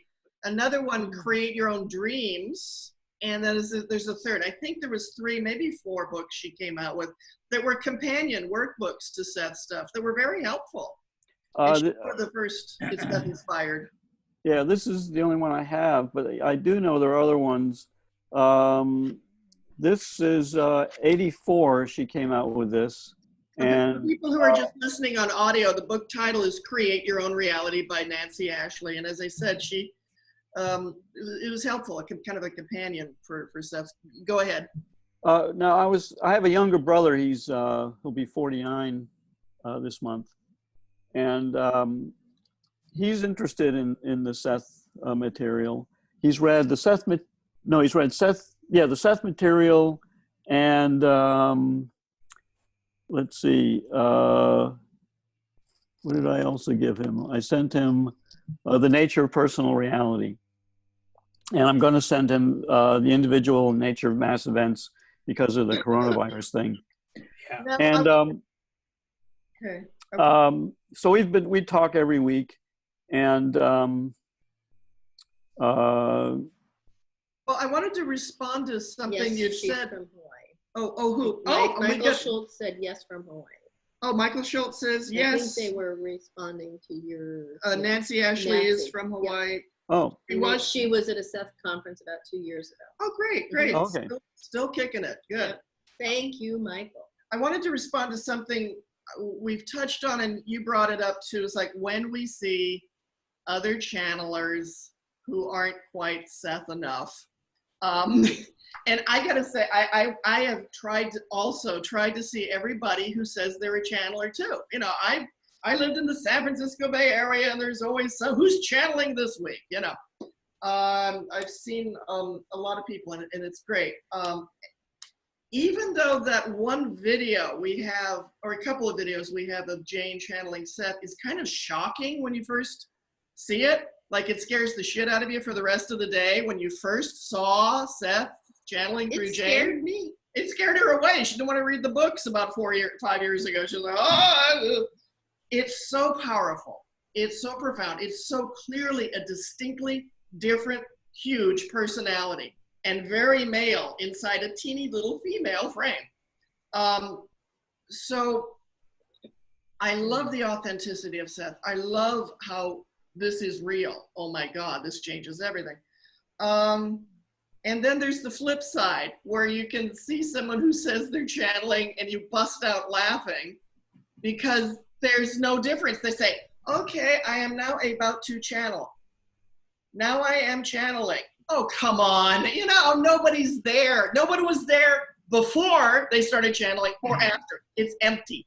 So, but fortunately, when I also this way, we can persuade ourselves very quickly of what we're witnessing, what we're interpreting. And I think one of the things, just as you spoke, I was reminded, not for the first time, of why the Seth books took hold. With all that I had studied, why did these books take hold so quickly? And I know one of the reasons, the primary reason at the outset, was a comment he made, I am not a god. I am not your guru.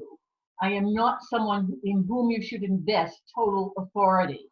You do that for yourself, or it is not worth anything. And the integrity of that statement just blew me away, and I was hooked after that.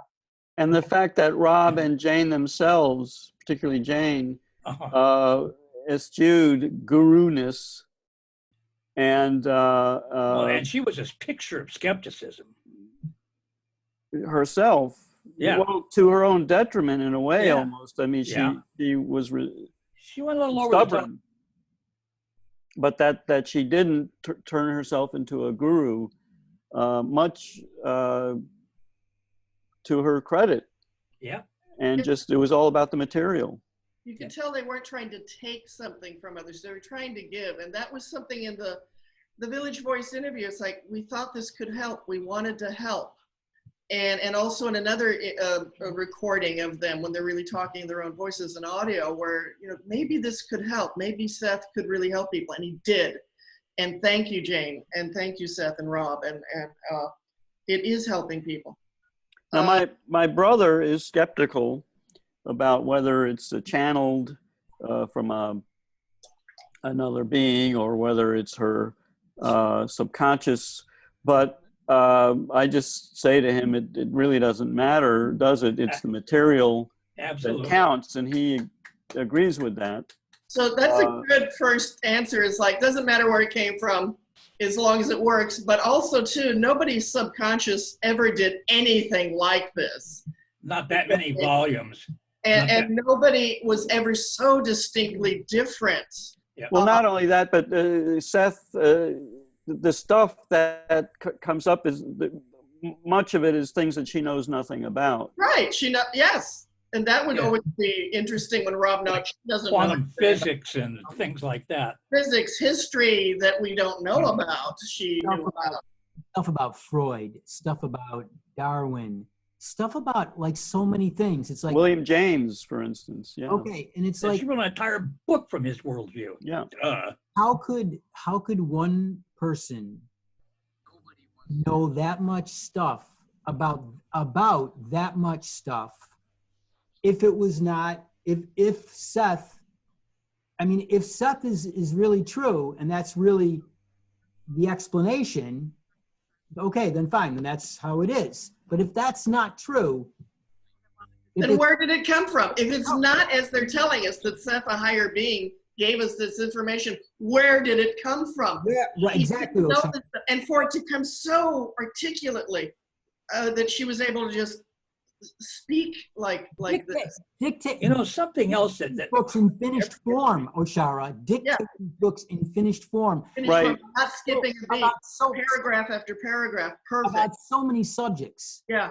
It's like, you know, was this woman a vacuum cleaner like up until age 34, whatever time she started channeling these books? Right. For her whole life? Was she a vacuum cleaner before the internet? That took in all this information and then like went into this like disassociated state and now like dictated all this. Where did this information come from? It could not have come from one person's 33-year life experience. You're right. Well, my thing is with someone like my brother. And things that weren't known at the time. I'm just more interested that he reads it and that we talk about it rather than trying to beat it over his head. Right. However they can, Because we're talking several times a week. And, you know, he's getting more and more into the concepts as we go along. So, you know, I'm happy that he's just reading it. Yeah. And so if he's... And again, for getting in there, it you know, you don't want to debate forever. It's true, it's not. Just here's some information, check it out. And let's talk later. Right. Now, and one thing that we're talking about is when it comes to creating a reality, and this I am kind of adamant about, is, well, you can't be kind of adamant. You're either adamant or you're not. But one thing I'm adamant about is that you either create your reality or you don't. No, you always create your reality. It's whether or not you're paying attention while you're doing it. Whether you're cognizant about it, right? And so he's, well, you know, you create certain things, but other things you can't control. And no, that's not how it works. That's the hardest part. That's the hardest part, is going 100%. 99.9% is not there. Right. And Seth never backed down from that. He was to create all of it. But he also said that our perception of what we create goes in degrees and goes in layers according to what we begin to understand. So that our perception of what we create, the reality we create initially, can be unconscious. And when you said earlier, very early on, people were saying what do you say to people who just don't buy into this? And I'm thinking, of people I know who are experiencing the pandemic personally, who are personally experiencing the effects of it. And the last thing they want me or anyone else to tell them is, oh yes, you created that. That's your reality, you created. No, thank you. This is not comprehensible. You need to have some platform, some basis, some reason to believe that what is now an unconscious thought becomes conscious. And he also said, Seth also said something wonderful, that, and Eckhart Tolle said something similar. There are parts of your life, Seth said, where you are very conscious. And there are parts of your life where you will never be conscious. And, you know, we can't assume that we know ourselves completely in this Earth's human form. This incarnation is a learning process. We know that we are responsible, if we've dealt with the Seth material a long time, that we are responsible for it, but that does not necessarily define some of the choices we make along the way. We become aware of our choices instantly, which we wouldn't have done before. But that doesn't necessarily mean that we're always going to be acting with that feeling, that awareness of conscious reality all the time, because there are some areas where we don't realize we have skipped a few levels or we have not reached a certain level, you know? It's very popular to talk about unconscious. Doesn't everybody love Regina? Do we all love Regina? We love Regina. My brother said that what we call unconscious is not unconscious at all. It is so profoundly and unutterably conscious that our conscious mind cannot see it. Well, Regina, my brother did bring up Eckhart Tolle. He's read at least one of his books. He brought up the pain body concept, which I reject the pain body concept only because operating out of pain to me is just contrary to a Sethian point of view to me. In the same way that operating out of a Catholic, you're born into sin is absurd. I don't accept that. You're born into a state of grace. Right, exactly. You can never so, we talked about that, and I made that same analogy. So, just for that reason, I kind of, although I did read, I guess it was Eckhart Tolle's first book. I think I don't remember which one it was, because my brother was reading just so many things. Now, that was one of them. On this very point, synchronistically speaking, we have a question, comment, and genius breakthrough from Miriam. And why don't we bring that into the conversation here? This is all part of it. Go, baby. Well, I called her baby, So to what we're talking about right now, she said, to those who believe, no explanation is needed. To those who don't believe, no explanation is possible. Yeah, very good. Right on, Miriam. Then she was talking about mediumship channelers. She had a question. How do you tell the difference between a real channeler and a fake? Especially important if you go to a medical medium or a channeler that specializes in speaking to the dead. I want to jump in there first because I'm having a dangling thought that I wanted to share too. Now, professional channels versus personal development. As I said, I think so much of what Seth was doing was trying to teach us all to be channelers or mediums or to expand ourselves, to connect with our higher self, entity, whatever. So I think on personal practice, we all need to be channelers. We all need to be mediums. And you don't need me making fun of you. I won't, I promise. It's when some people try to make themselves muckety muck, I'm so special, and you can feel there's a lack of everything. Integrity. That's the main word, yeah. And substance and actual care and concern and a sense of service. I mean, this is what the spiritual work really was about with Seth and Jane and Rob. How can I help? And Seth came through to help. And you can feel that. and like they said, it's if you can get it, you don't need explanation. If you refuse to get it, no explanation is possible. My paraphrasing. But I would disagree with that, actually. Which when part? I hear it, although both of them, when she said it, and I speak solely in human terms, not in absolute terms. In absolute terms, that's exactly right. But I'm thinking when I began to learn the Seth material, when I first read The Nature of Personal Reality, which blew me away, but I was very aware that I was encountering new information about my heart, my soul, my mind, my emotions, my everything. Nothing in it was familiar to me in terms of how I could progress as a soul on this earth. So I feel that if you don't get it, you are in a prime position to be able to get it. yes, That's what I'm trying to say. yeah, you're right. Everybody is destined to get it. It's just it'll be a different it for different people. It might have a different name or a different time when I think just by the very nature of us being here, we're getting the it we need, whether we're willing to admit it or not. Well, and the getting isn't the same for everybody either. Some people get it intellectual, some people get it intuitively. Yeah. You know, and whatever growth they need is what it is that they need here. Blah. Well, one thing I'm getting out of this group right here today is just the fellowship. And as much as I love the bi-monthly Seth group with Rick, is we don't have the back and forth that I'm having tonight. And I have been missing that. And I was thinking of starting a meetup group to meet in person in the Richmond area here.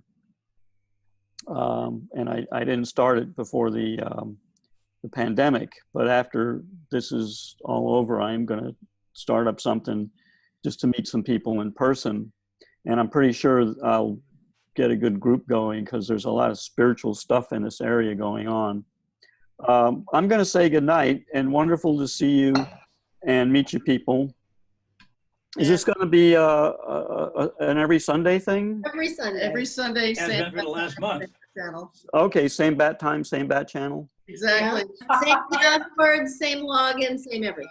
Now, Okay, great. everybody, I want to do a couple of quick things. One is thank you for the whole thing about bringing people together for this stuff. I think is some of the most important work anyone can do, bringing us together to talk about it. So what you're talking about with starting a meetup group and what Nicoline was saying too about trying to meet people in Florida.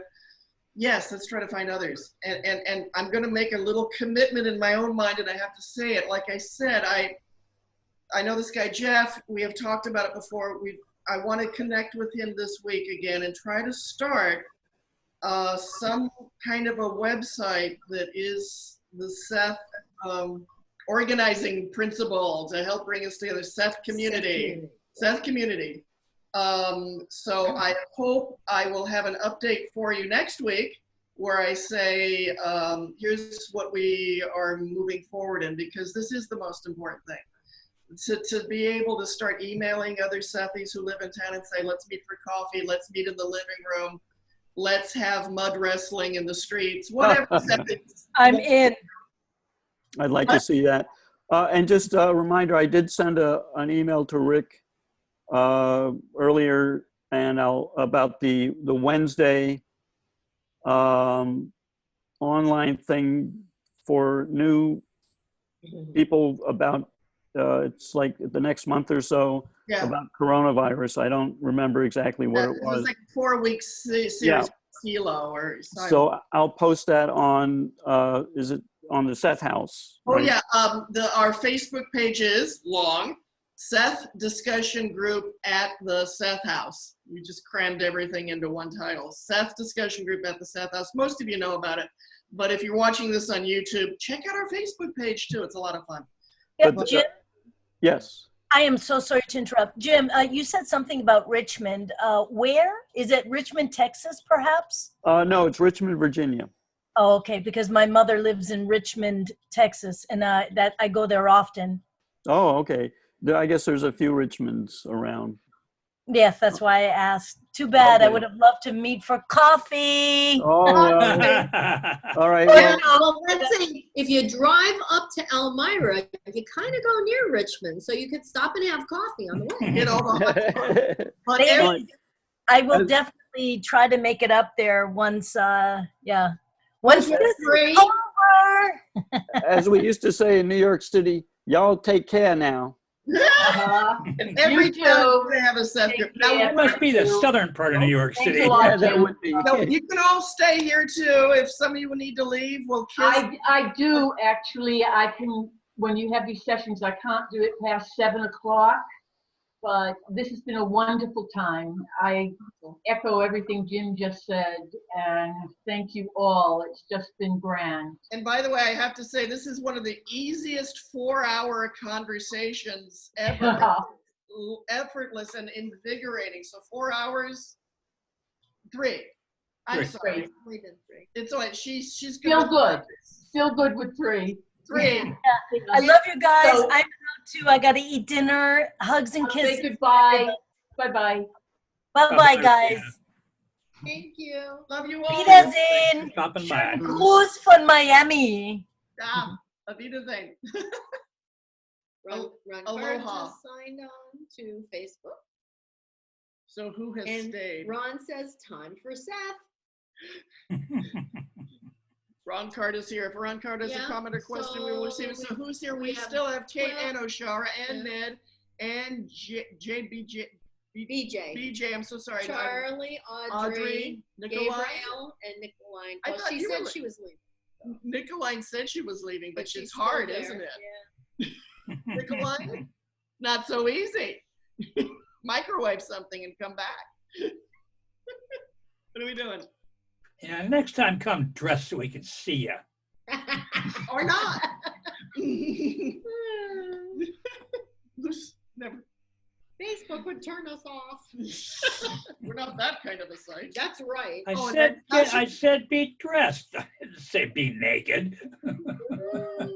Although it's private here on Zoom, if she wants to do that. Never mind.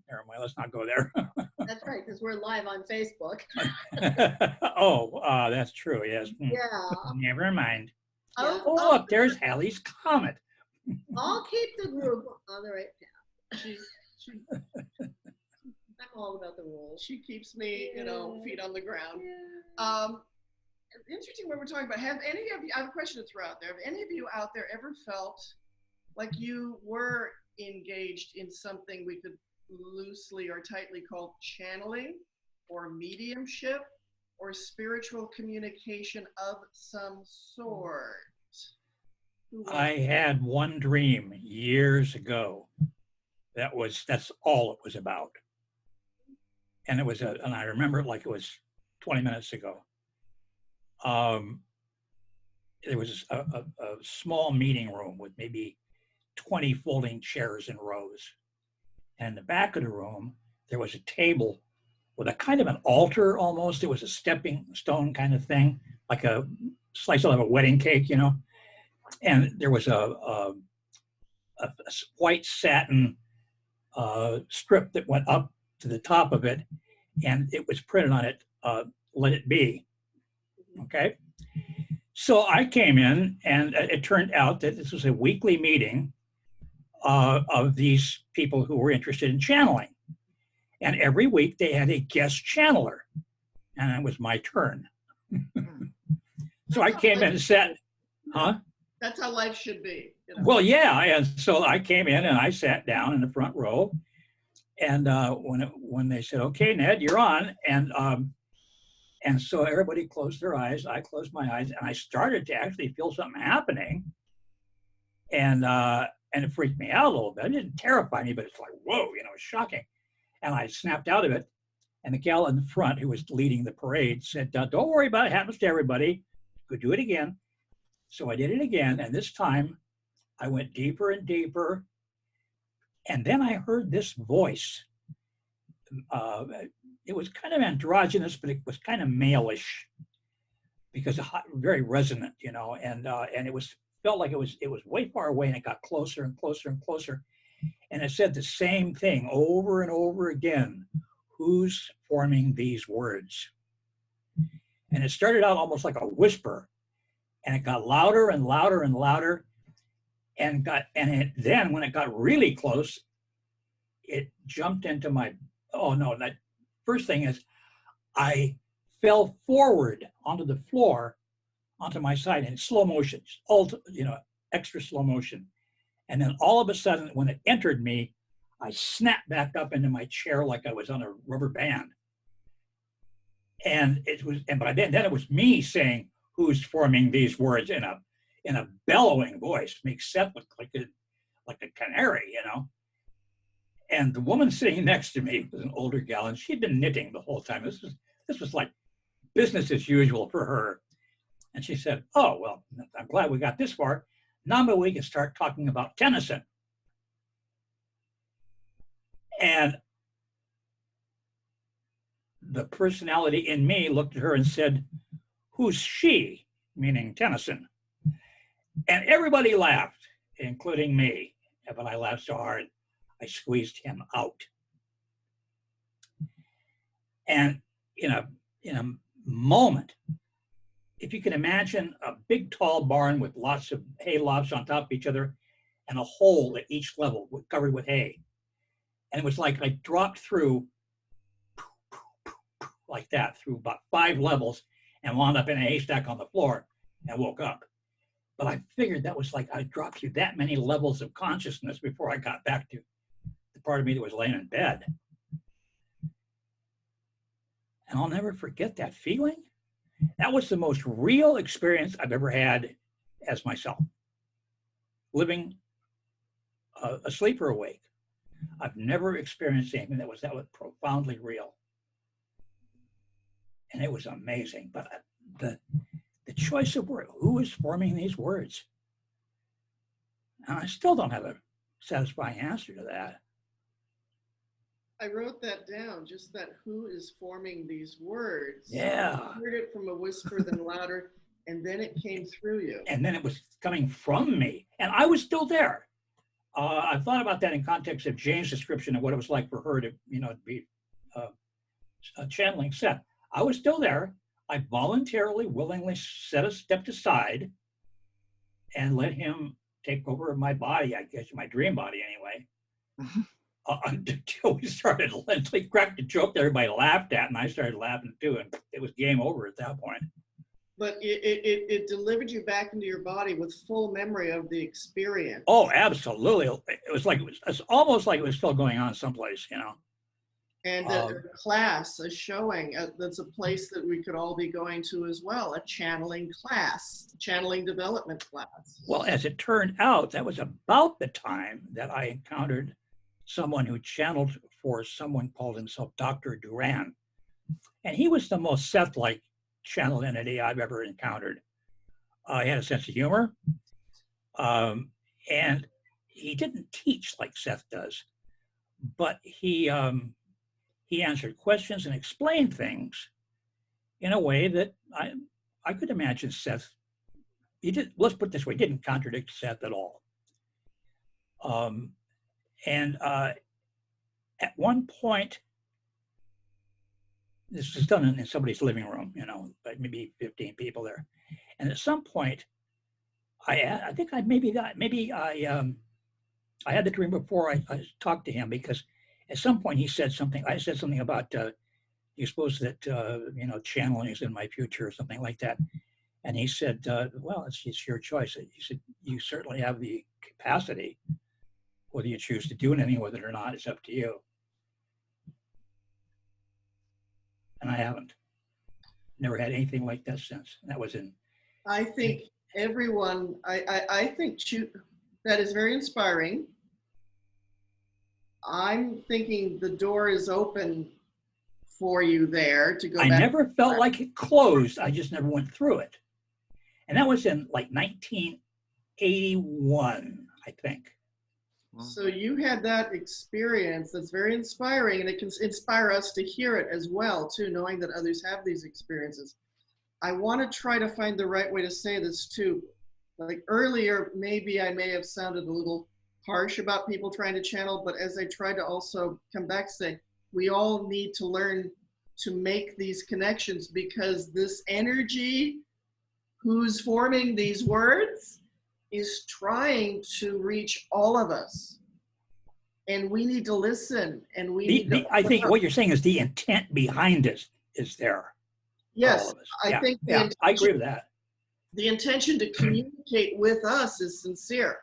Other spirit beings want to communicate with us beautifully, lovingly, in so many ways, whatever way works for us. It could look like mediumship or channeling, or direct communicate, or painting, or it could be anything that's right for you. But to be able to open up to this, to be able to engage in that dialogue, is what every one of us needs, and it would benefit this unity.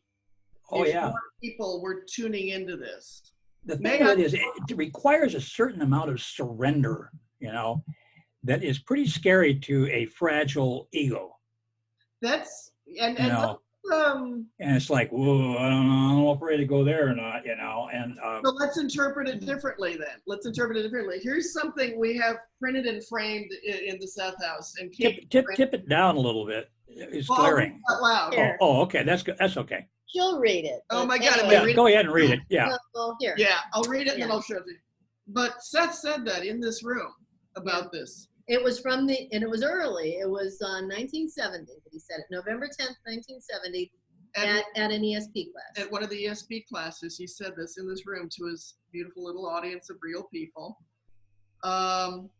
There is not one of you present in this room who cannot contact your own entity and have that entity heal your physical being, for it can use its abilities quite freely.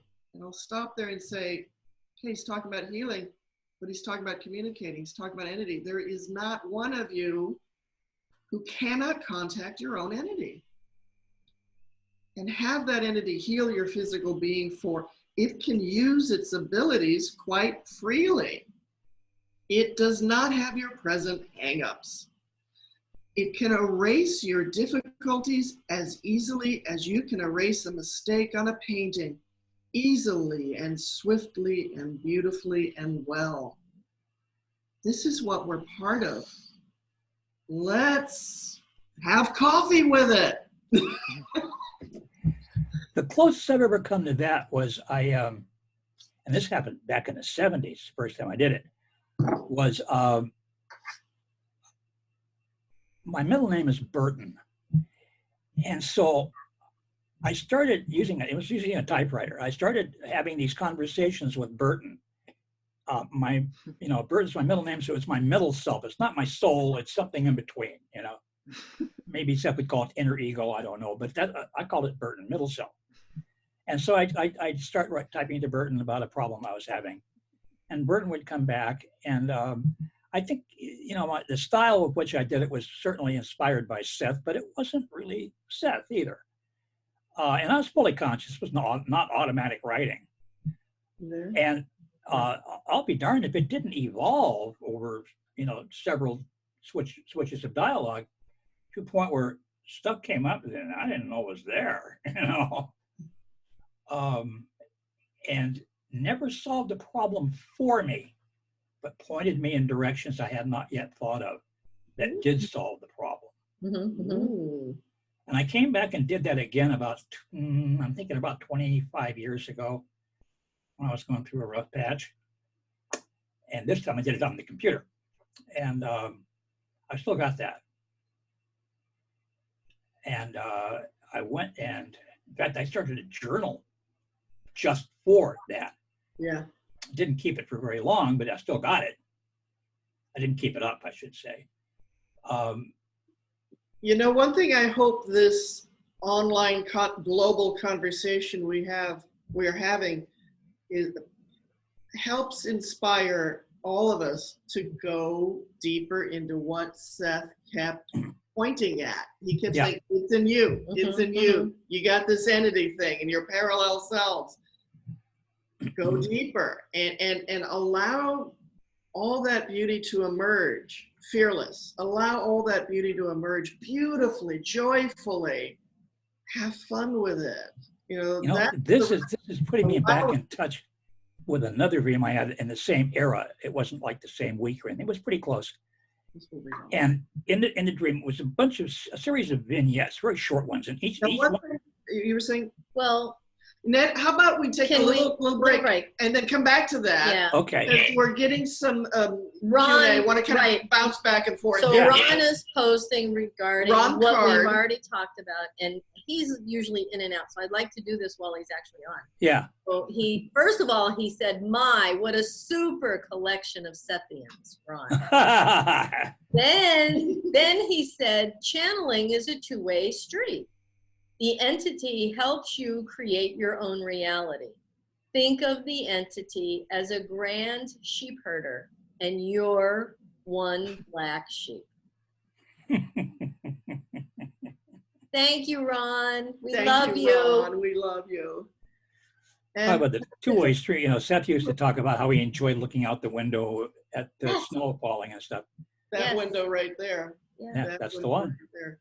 Yep. We'll show it to you too before too long. But a partner, two-way street, a partnership, a teamwork. I think it's the most natural way group consciousness manifests. Is from this point of view we have to call it channeling, but group consciousness, which is what an entity is wise voices being able to come forth to speak. And again, Seth is encouraging us to really manifest the magic we are, which is our greater selves being able to look out the window and say, what a beautiful day. Well, that's kind of what this other dream I was wanting to tell you about was in each of these vignettes, the end of it, I was under penalty of death. One, I had a terminal disease, and one, I was going to be executed, and another one, I was in a car crash or something. I mean, each one ended right before I was killed. And at the end, there was a more spacious episode, and it was like one of those athletic suppers they have at the end of a winning season. And it was like in a pizza parlor where they have these big picnic tables and benches, and people were eating pizza and drinking beer and having a good time. And everybody was having a good time. The coach or whoever the leader was up there, and they were, bantering back and forth, and each one would say something based on the other one, and they would laugh harder. And I said something, and everybody broke up, and I'm laying there with my face down on the table, pounding on the table. I'm laughing so hard. And all of a sudden, this voice explodes in my head and say, "What are you, nuts? You are going to die from 15 different causes, and only thing that's keeping you alive is this crazy belief you have that you create your own reality?" And I paused for a moment, and I said, "Yeah. What else do I need?" And I woke up. And that has probably served me better than any dream I ever had. Mm-hmm. Because. So Seth, go ahead, I'm sorry. Just all I have to do is remind myself, yeah, it was real for me then, it's real for me now. And Ron responded again, "Your entity chats with you through direct cognition. The only obstruction between you and your entity is the one you create." Wow. Your own resistance. Yeah. You can uncreate it and reconnecting with your entity, oversoul, higher self, entity, whatever words work for you. There's something in German, I hope. The German word for entity, oversoul, higher self. Oh, come on, BJ, you're the German translator. What is it? Überseele. Oversoul 7, Überseele 7. That's it? Seele 7? Oversoul ist Überseele. Überseele. Entity, Entität. Yeah. I have to look up what they use for the translation, because I mix it always. Sometimes I read in German, sometimes I read in English, but suddenly I make a direct comparison. Yeah. And hard. The oversoul, that's probably the closest we'll find. Oversoul? Yeah, but that's what Rob looked up. What was originated the term from Ralph Waldo Emerson, who wrote the Nature in the 19th century. Right. That's Say it again. Also Überseele, Überseele. Oversoul. And Anderson said that too, huh? Okay. Have you ever had experiences of BJ of that, of contacting your entity, oversoul, higher self, some spiritual communion coming to you like that? It's regularly going on that sometimes spontaneous in dream state composing music, but in real life I can't play an instrument nor read any musical notes, and but in dream state I can feel the tension and the styles of music and can influence it to my liking, regardless whichever instrument or style or composing all together also.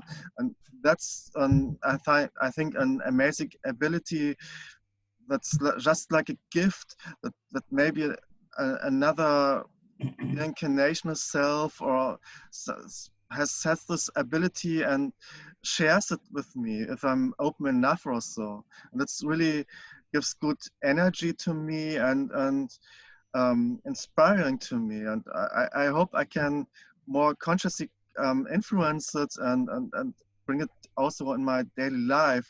But it just happens here and then.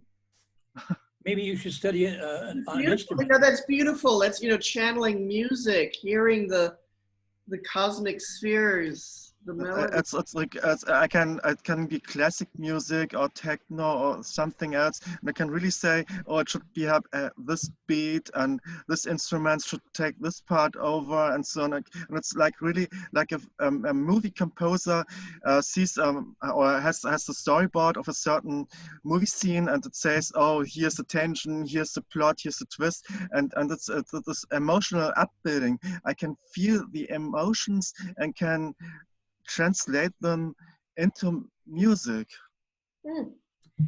You know, I was in a similar position back in the 80s. I had a lot of musical training, but I had no keyboard training, okay? I mean, piano keyboard. And I bought a synthesizer with keyboard and some software for my computer that would allow me to record things and edit them and stuff. And I wound up with a 41-piece band in my computer. And I wrote huge orchestrations, kind of like what you're talking about. Now, I did have some musical training, but it didn't do me all that much good because I had to input every note from the keyboard. Okay?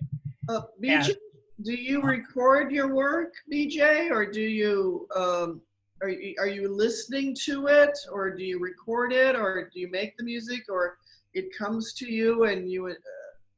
How does that work for you? It's like then Jane and Rob had access to a toneband, like this old recording machines.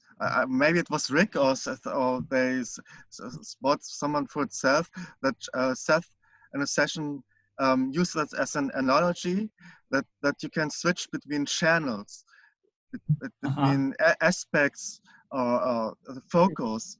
And it's like now I'm on my waking state, and now I'm chatting with you, have this video conversation and so on, and it has some something. It's on one part, some aspects are familiar to me and some are strange or new, and that's like it's a whole. If I'm switching to a different context, it feels exciting and also familiar, but it's like I'm. There's a connection obviously to my waking state or to my dream self, but it's also like if I'm clinging into something else or so. It's like sometimes suddenly I can understand or speak French or Japanese, and I can't do that in my real life too. It's also but it feels then at that in this certain dream state, it feels natural. It feels like a flow. It's not I don't have to think much about it. It's just I can like Lego bricks. I can just say, oh, I want to use this and that, and I do this stuff, and it goes automatically. I would really encourage you to obtain some kind of electronic synthesizer keyboard. You should be able to pick something pretty decent up for under 100 euros. And you might even be able to get one that does its own recording internally. And just start, wake up and after a dream like that, and just see what you can do. So Ron says it's a Moog synthesizer, and the rock song Telstar was the first song to use one. Yeah. Okay. And that was an analog synthesizer back in the late 60s, early 70s. The digital versions are enormously more flexible and powerful. You're onto something really remarkable, BJ, and it's great that you're acknowledging it, being open to hear other languages, other sounds. You sound very audio in your ability to receive from spirit. Maybe Seth didn't call himself a spirit, but it's easy for our language to say receiving information, audio from spirit. Keep doing it, man. I mean, anytime any of us get any kind of an inkling of communication, keep it coming. That's the thing to say. Thank you. Keep it coming. Was there another comment about this? It's a little. Not so I mean, much? it's on Facebook, so it's not really personal. Oh, so how personal can it be? Maybe not. Then maybe we shouldn't go that way. I don't know. You don't want to divulge this. Yeah, I don't know. But Miriam was thanking Ron for information he put out because her parents have passed, and she is allowing herself to really receive messages and thoughts from them. And Ron said it back. Your parents are actually closer to you now, psychologically speaking. You chat in the dream state. So closer than ever. This is so important and so beautiful. What could be more beautiful than that? I'll check in Audrey or Gabriel. Audrey, do you want to share anything about maybe any spirit experiences or channeling? I know it's big to throw at you. I hope we've been a good show for you. You've been watching and we'd love to have you. Is there anything you'd like to say along those lines that you want to share? Just inviting you to if you feel comfortable to. She's smiling. Oh. You're muted. Hold on. Let me see if I can get you off. I think I did it. Got it. Audrey. All eyes upon Audrey here. I had an incident once in the 70s. Kind of a scary story, and some guy tried to get me off on the highway. And I was into the turn getting off, and something inside me said, don't do it. I turned back onto the highway. The next day there was a news article, a girl was raped and murdered in Sheepshead Bay, which that's exactly where this guy tried to get me off. Something guided me off back onto that highway. Many experiences, but I think my higher self is protecting me. It was just a scary thing. Those stories, there's something's watching out for us. Mm-hmm. Those are profound experiences when something saves us. And the whole thing is listening to it, following guidance. When you get the gift of guidance or an intervention, thank you and follow through. Oh, absolutely. Yeah. Ron said Audrey created a new probable reality and took a turn maybe. Yeah, it took a turn. Yeah. That's tell Ron that's another time I might have died and another Audrey stepped in. A few of those I have. Interesting. You're talking Seth, and it's so seamless sometimes when there's different aspects of ourselves. Take the driving wheel, so to speak. And Audrey, Ron is listening on Facebook, so he's watching. You're talking to him directly. Hi, Ron. I am so out of my comfort zone. guys. Wonderful. This So is proud of you. This is so wonderful. Hey, Flew Audrey out and we're Yeah. enjoying it. Thank you, Audrey. As a girl. I saw. Ron can't talk to us, so he's typing away. That's Ron in his mode. But thank you. I somehow created myself being here, and I pushed myself to come, and I love it. I'm enjoying it. Well, we love it that you're here. Thank you. Bless us. Everyone blesses us for showing up. So Yes. bless us. Gabriel. Gabriel, do you have a spirit? Thank you. Well, today I had to work a little. Louder. Oh, sorry. As good as good. Can you hear me? Oh, Yeah. much better. Okay, okay. No, sorry, I was telling you that I had to work a little and send some mails, and well, but I was hearing my Setian friends and this nice conversation. And well, about spirit connections, well, when I was a kid, I had an invisible friend that accompanied me for years, till 6 years old. I felt the presence so much of that friend. And I was playing soccer with him, and was a presence that was so strong in my life. And they had his name, and I had a personal relation with him. And some years later, I saw a channel, a woman that was very good, an American one. And without telling her nothing, she began to speak to me about that aspect of my inner self that was near me when I was a kid. That I had that relation with him. And well, in some dreams, he appeared. And I think that when I decide to incarnate here, in a way, he helped me a little, accompanying me some years. No? When I was a kid, at 6 years, 5.5, I didn't see him more. No, as usually happen with kids that have these kind of relations. And also I had a lot of precognitive situations. For example, to feel deep down that the dog that I had would die, and in a week he died, and he was sane. He had nothing when I felt that, and things like that. No, that gave me assurance that were something really beyond. No, and well, that kind of mysterious aspects, no, that are usual. I know that we all have this kind of experiences, no?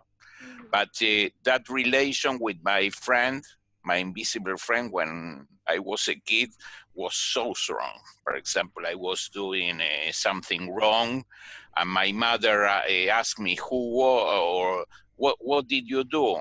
And I told her I was not, was him. And she didn't believe me. She didn't believe me. She was in my strong. house, we said the cat did it. We didn't have a cat, of course. Yeah, but the point that for me was,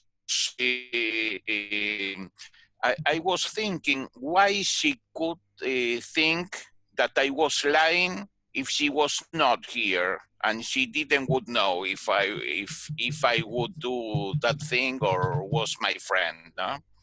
And for me was so real, no? And that kind of experiences, yeah. Yes, that are in a kind, yeah. I'm sorry. I forgot to add in my story, it was a guy acting like a cop that was trying to pull me over. Oh, that does add a different dimension. Yeah, sorry. Well, today I have connection with my inner self. I do side time. I am trying to do it daily. And also I use the pendulum, asking things, and in general, the answers are what I need to know. No? I feel that I have really a relation with my inner self. And when I channel, in a way, I channel aspects of myself. I but I know that I do, because the feeling that you have of that relation, the tone that you have, no, is different. You know that you went inside, and there is some flavor, something that tell you that you connected with something that is beyond your ego, beyond your subconscious. No? That is a supraconscious aspect. Yeah, a higher self. No? At least I try to grasp something of it, and I feel that I do. For example, I work many years with my reincarnational selves. When I was a kid, I began to study Tibetan Buddhism, and Tibetan lamas were telling me that reincarnation exists before beginning to read Seth. And in Buddhism, blind faith is stupidity, as also with many philosophies or religions. And I decided to know what reincarnation was for me. I decided to do an exploration with an hypnotist at that moment, that he was putting me down in another state of consciousness, allowing me, my instruction to him was, okay, I need to put you in a below level of consciousness, and allowing me to remember when I come back. And I explored many years. I went to different countries to try to check information, and I know about some past lives, no, that I had. That I had a lot of information about it, and would be impossible to know with the education I receive in my country to know that things. And well, when I receive information about reincarnational selves in Seth philosophy, for me it was so easy. There is nothing in Seth philosophy that made me feel in a moment that would be so strange, and I could not consider common sense reading Seth. Probably I was prepared with previous spiritual works, no, to receive material. Yeah. There are some things, for example, Bigfoot, that could be something strange in a way, but why not? If there are millions of different forms of lives in the oceans, are forms of life that are incredible, why not a Bigfoot, no? And well, for me, really, the material is common sense. Is what really is the nearer and more intelligent description of reality I heard or see in my life. Amen, brother. Amen, brother. And those experiences you have, like Kate, I'll say just briefly, she does past life hypnosis for people, and has heard remarkable stories too. And for you to experience past life regression and been able to verify some of these lives, that's pretty cool. And some years after, I studied in a formal way, and I became a therapist of past lives. Wow. But the point is that I am not applying in this moment in my counseling work. But because, sorry? But the experience you've had with it It's valid well, reality. it's valid, yeah. But you really, for me, you have to go deep down to the psyche of people to know if it's just imaginary, or if you have enough data to. The imaginary is an imagination, and is a very important part of the work, no? And the imagination for Seth is also a form of creating reality. If you imagine and you can consider that this would finally happen, and for you it's likely to happen, you would create it. But I explored with 5 or 6 patients some years ago, and were okay, the result, but it was not something that I could feel that was my path in a professional sense. No?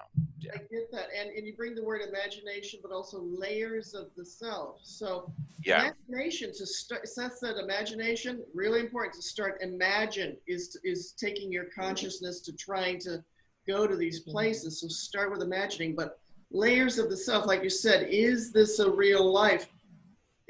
You know, when Ned described it, was like boom, boom, boom, coming back, like coming back in layers.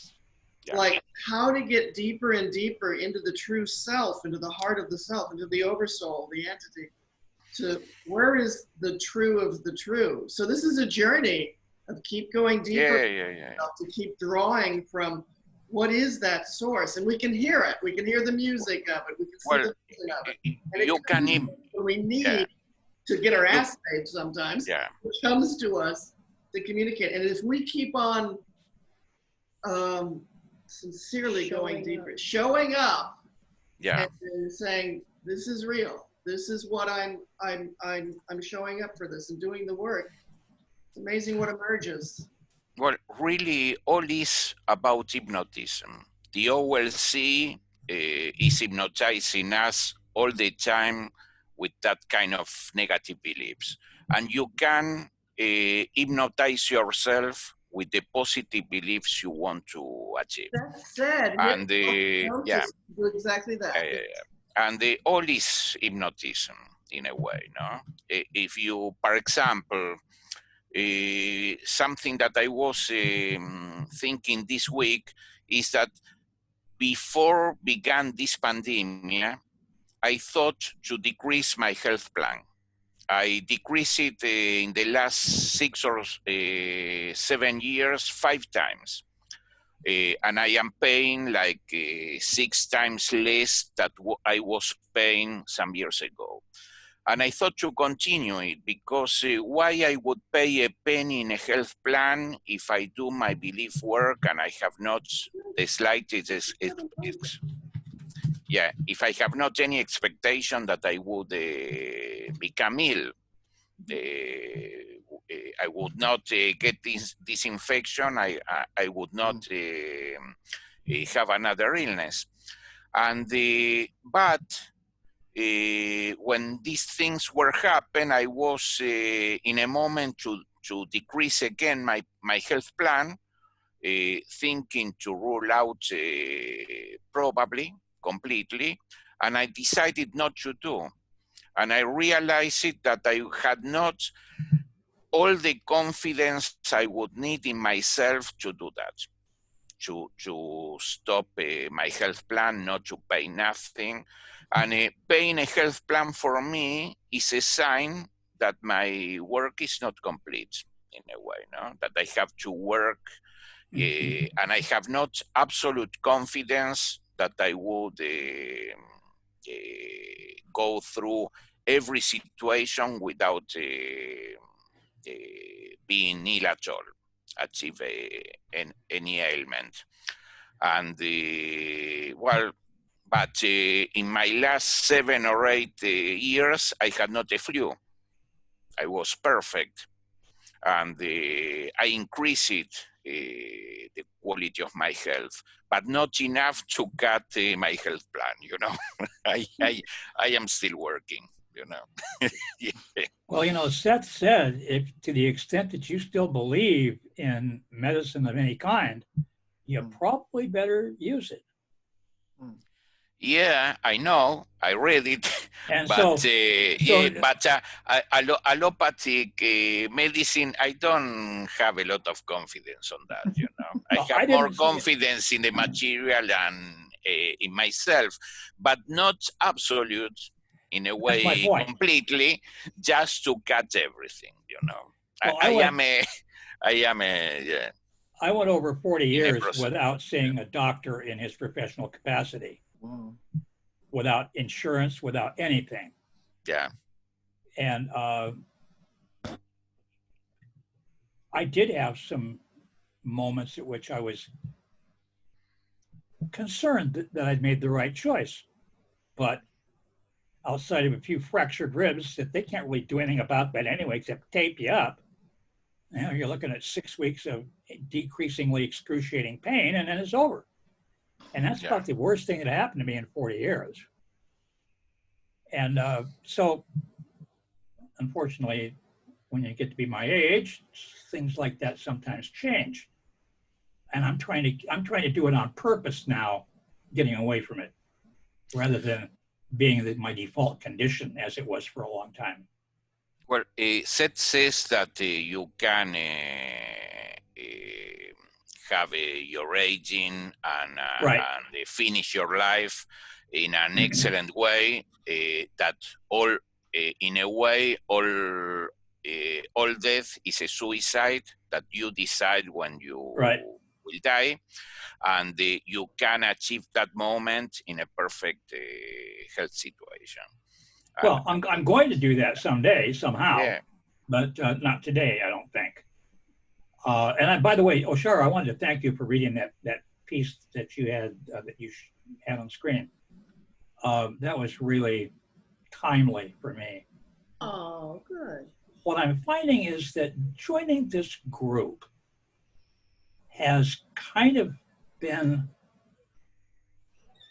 what should I say, a reminder or a wake-up call that it's now time for me to get back into Seth the way I used to be. I've been into Seth for 44 years, but for the last 25 or so, I've been less and less devoted to it, to a point where my ordinary way of thinking has not been Sethian. And I paid the price. And I think it's now time for me to go back the other way, older and wiser. And I think this being in this group with the constant reminders every time I go on the board, I read the things people are writing. I come here and Oshara is reading that. You're saying what you're saying. And it's a really painless way to reacquaint myself, re-immerse myself in Seth's perspective, because I almost never hear anything that I don't want to lean into, you know. And I hope that's true, because I need it. I got it all up here, but elsewhere, not so much. Yeah, well, Seth says that you do not just to understand the material in an intellectual way, also in an emotional way. No?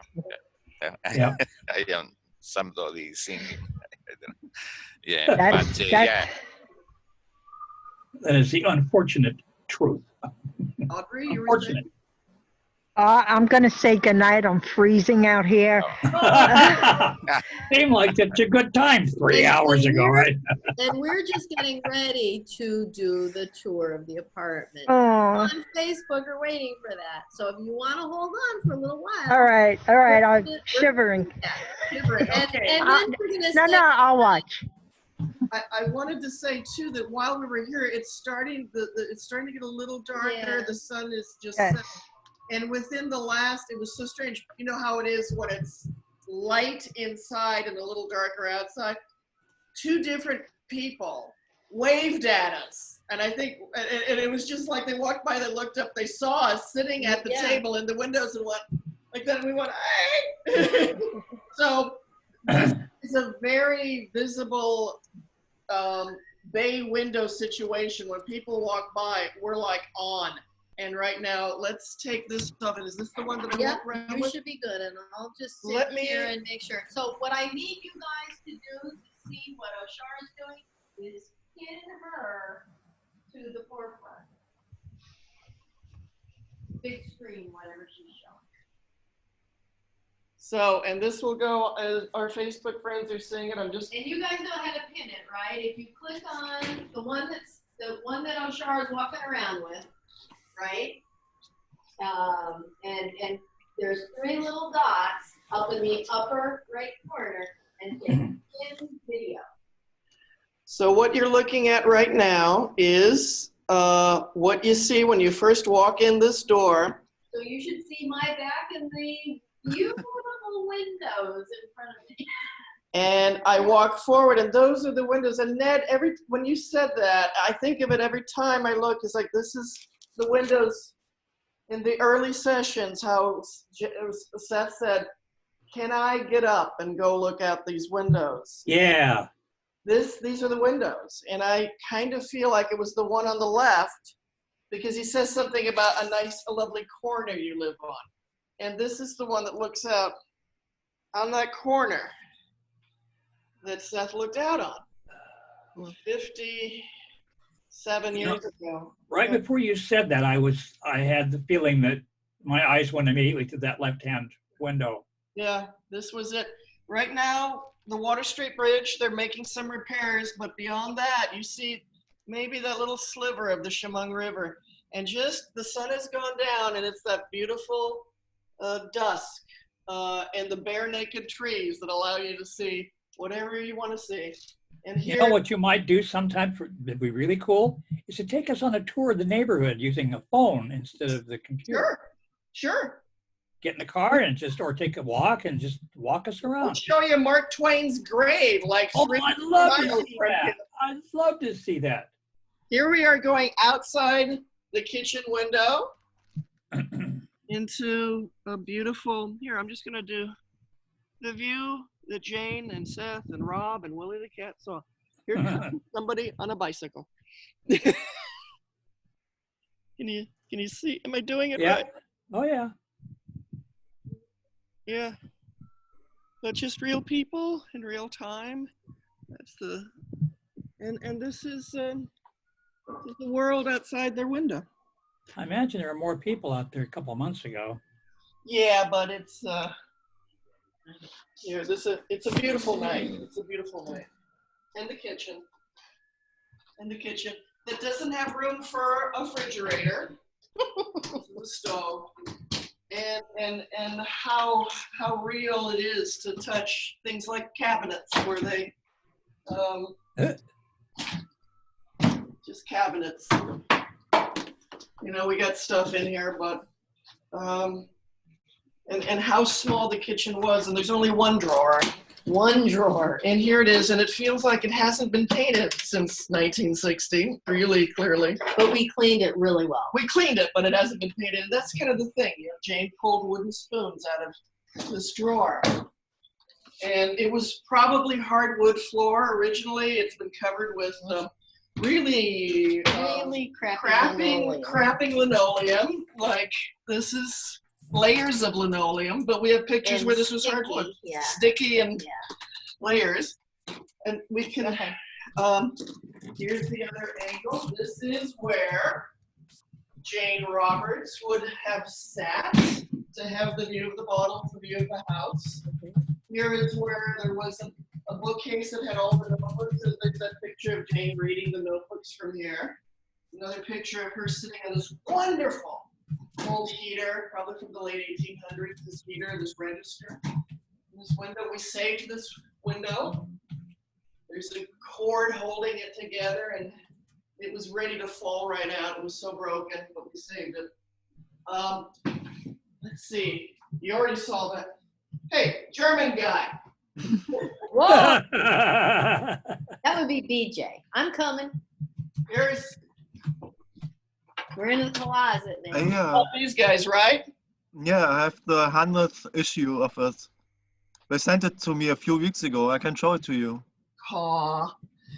Great. So we got these two. Yeah. And we talked about the books from China. Those This are is in all, Chinese and in Taiwanese. and I think Bentley Lee is on. Bentley Lee, hey, Yeah. showing it off for you. She's from Taiwan. I think China, but these all came from Tian Mai. Yeah. And so proudly international, proudly Seth's words spoken here, spoken all over the world. So she's backing up I am carefully. backing up because we got the refrigerator. So now. So well, a lot of these books came from Mary Dillman. She donated quite a few. I don't know what we can see. Oh, I guess I'm doing all right. And here's our little picture of the Seth house with Please Restore Me. And we're on the outside where each of the rooms were. Yeah, we're right at the bay windows right now here. And you get this little card if you send a donation in. Yeah, we forgot to plug. Oh, yeah, Please send us a we donation. didn't plug that at all. Now we did. Let's move on. You get lots of fun things. Our love for life, for instance. Here's very important. This mirror has been here forever, long before Jane and Rob. And it's still here. And Rob and Seth and Jane looked into this mirror.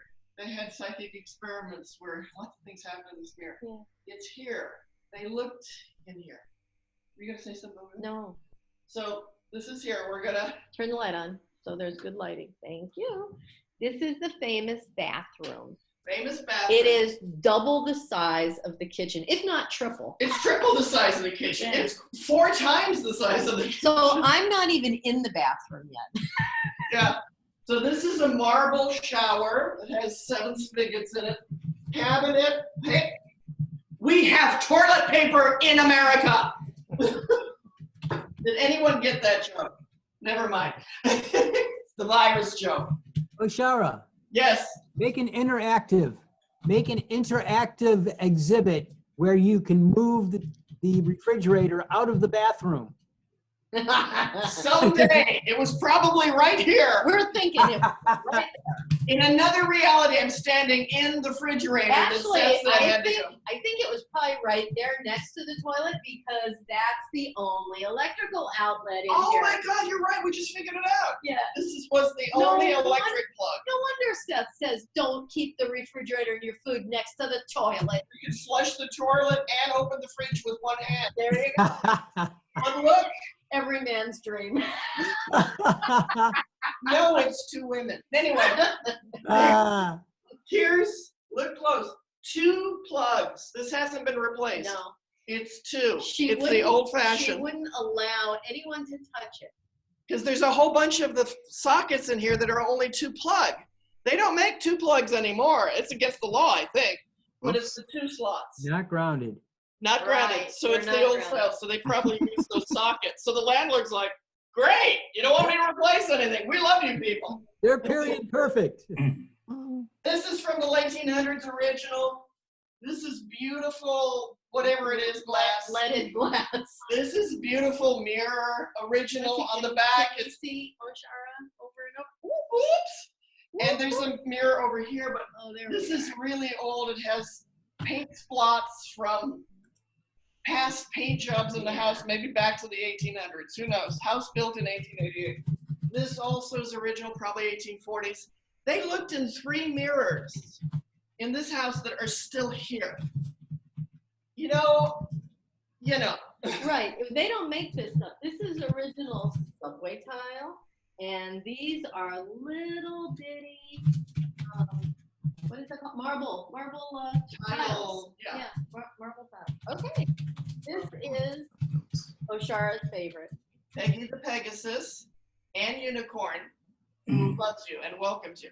And the bedroom. This was the bedroom. And with the headboard head pointed north, that way. Remember, we painted every room. We cleaned every surface. We restored 3 ceilings. This was chunky and brown in here. There were 3 huge leaks. 2 huge leaks. One in this room and one there. When it rained, it poured in buckets. Repaired. We love, I'm gonna cry. We love this. We do.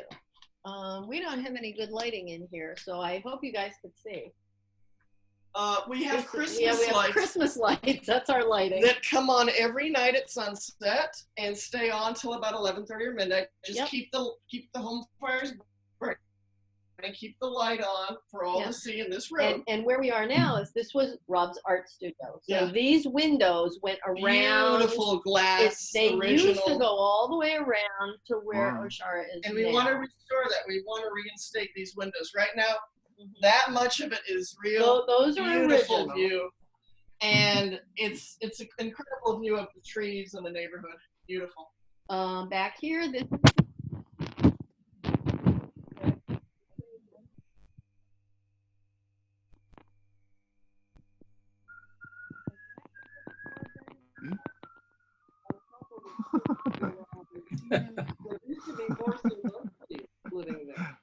Who's giggling?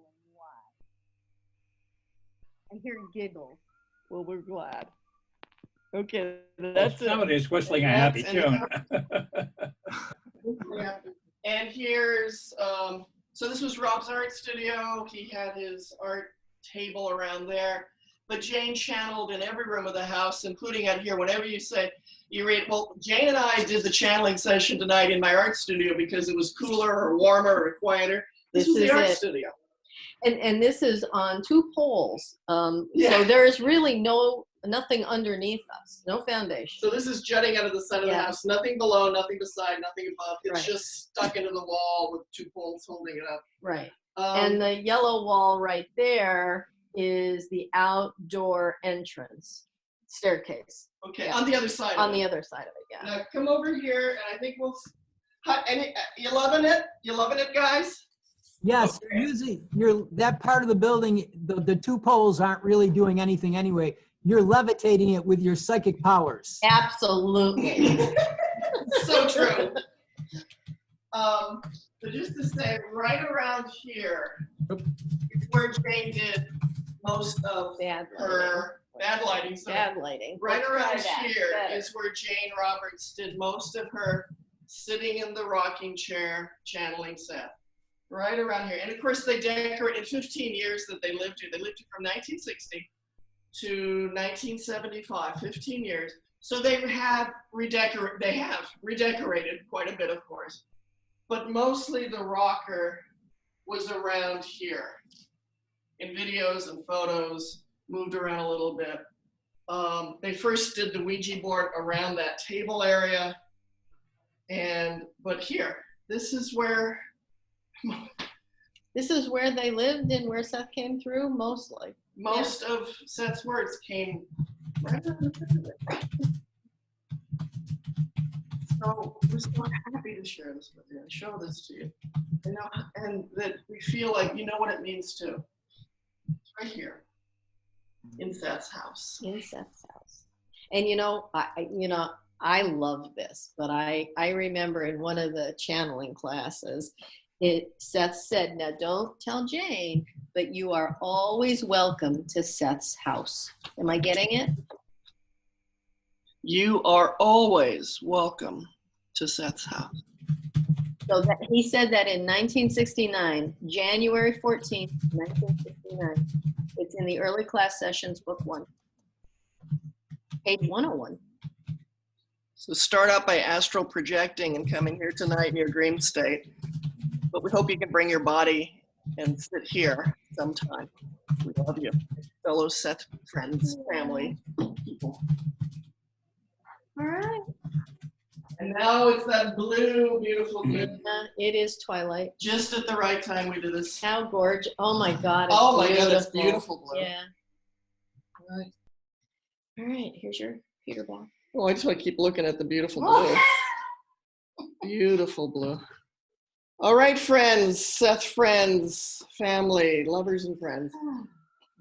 Anything to say, or are we ready to just feel what we feel and Ready to say? Fold up our tents and steal away into the night. 4 hours, we did it again. We did. 4 hours and 10 minutes. And that's the window, and that's the kitchen, and that's my girlfriend who saved me. Audrey looks very happy. Yeah, I love it. Someday soon, we'll all be able to sit in this living room together and have a cup of tea or coffee or a pizza or whatever. And I am so looking forward to that day. Sounds good. Yeah. I think I'm shivering, not. Audrey,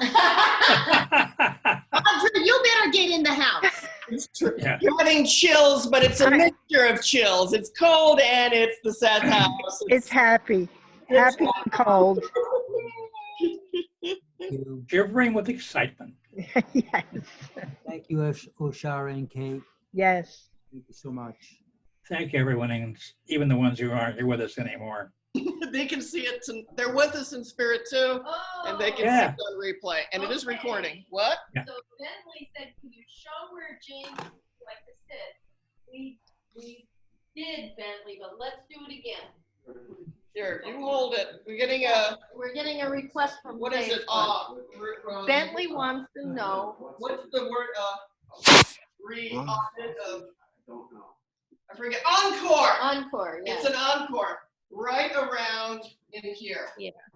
We have video of her sitting right here, photos of right here, and Rob right there in that chair.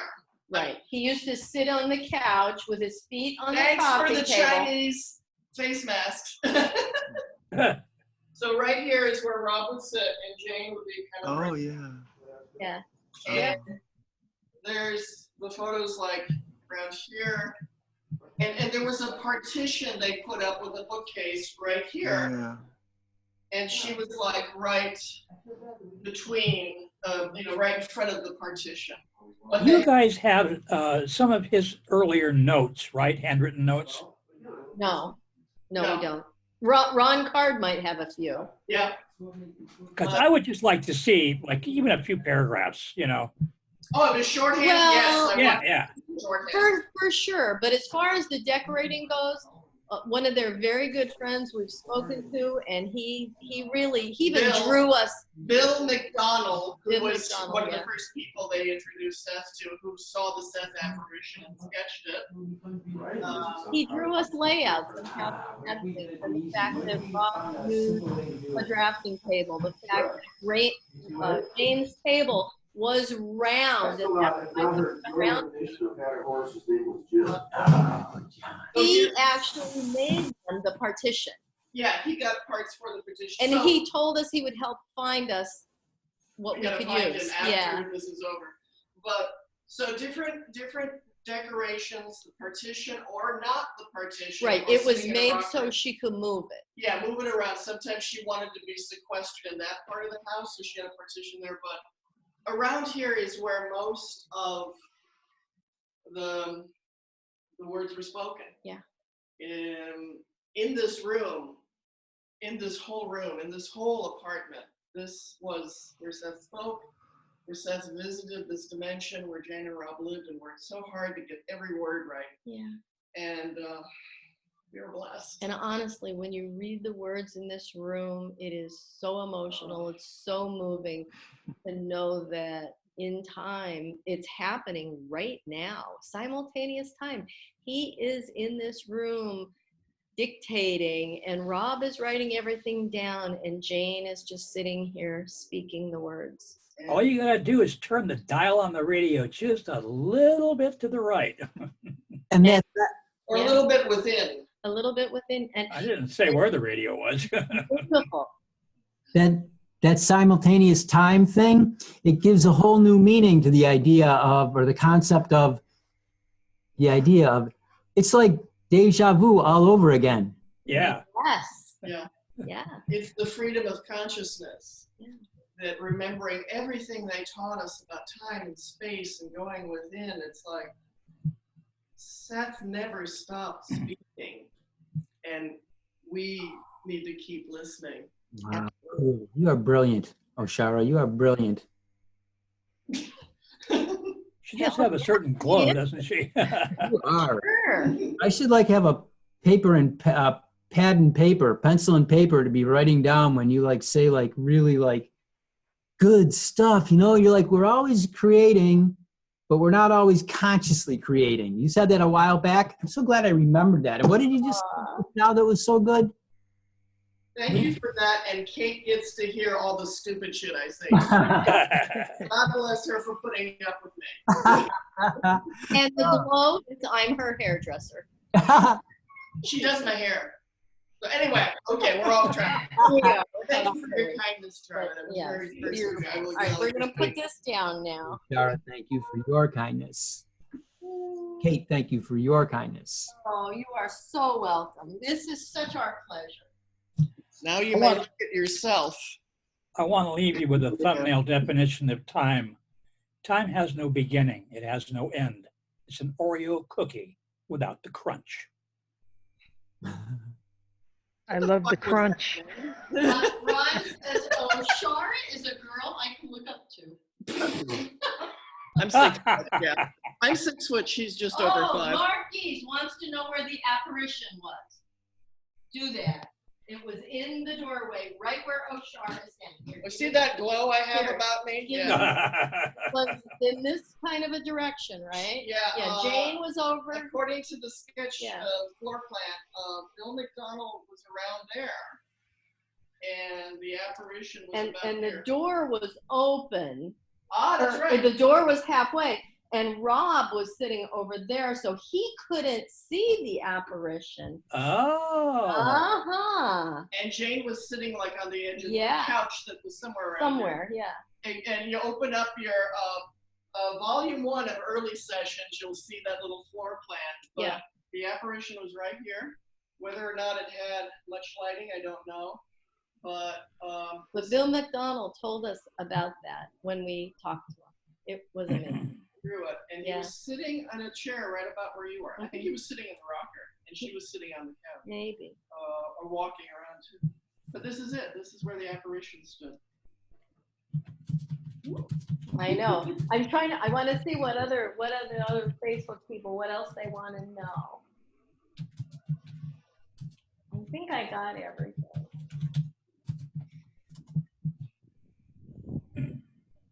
And then they followed up with looking in this mirror and seeing that Jane's face totally transformed into another face that I'm not really clear on, but they must have been right about where you are. That was the same time Same day. that her hands The seance? grew. Yes. That was that one? Yeah. I think so. And on that, around where that table was. Yeah. Yeah. This is it. It's beautiful. This is Okay. it. This is it. This is it. Well, Shara, I remembered what you just said that I thought was so brilliant that I said I wish I had a pen and I should have a paper and pencil to be like writing down when you say like really awesome stuff. And it was just that Seth is still speaking. Yeah. Yes. Time. Okay. People on Facebook Yes. want pizza. You just have to listen. Yeah. Seth never stopped speaking. And You have to listen. we just have to listen. And that's what we're all doing. Wow. Very good. Wow. Oh, wait, what wonderful, wonderful things people are saying on Facebook.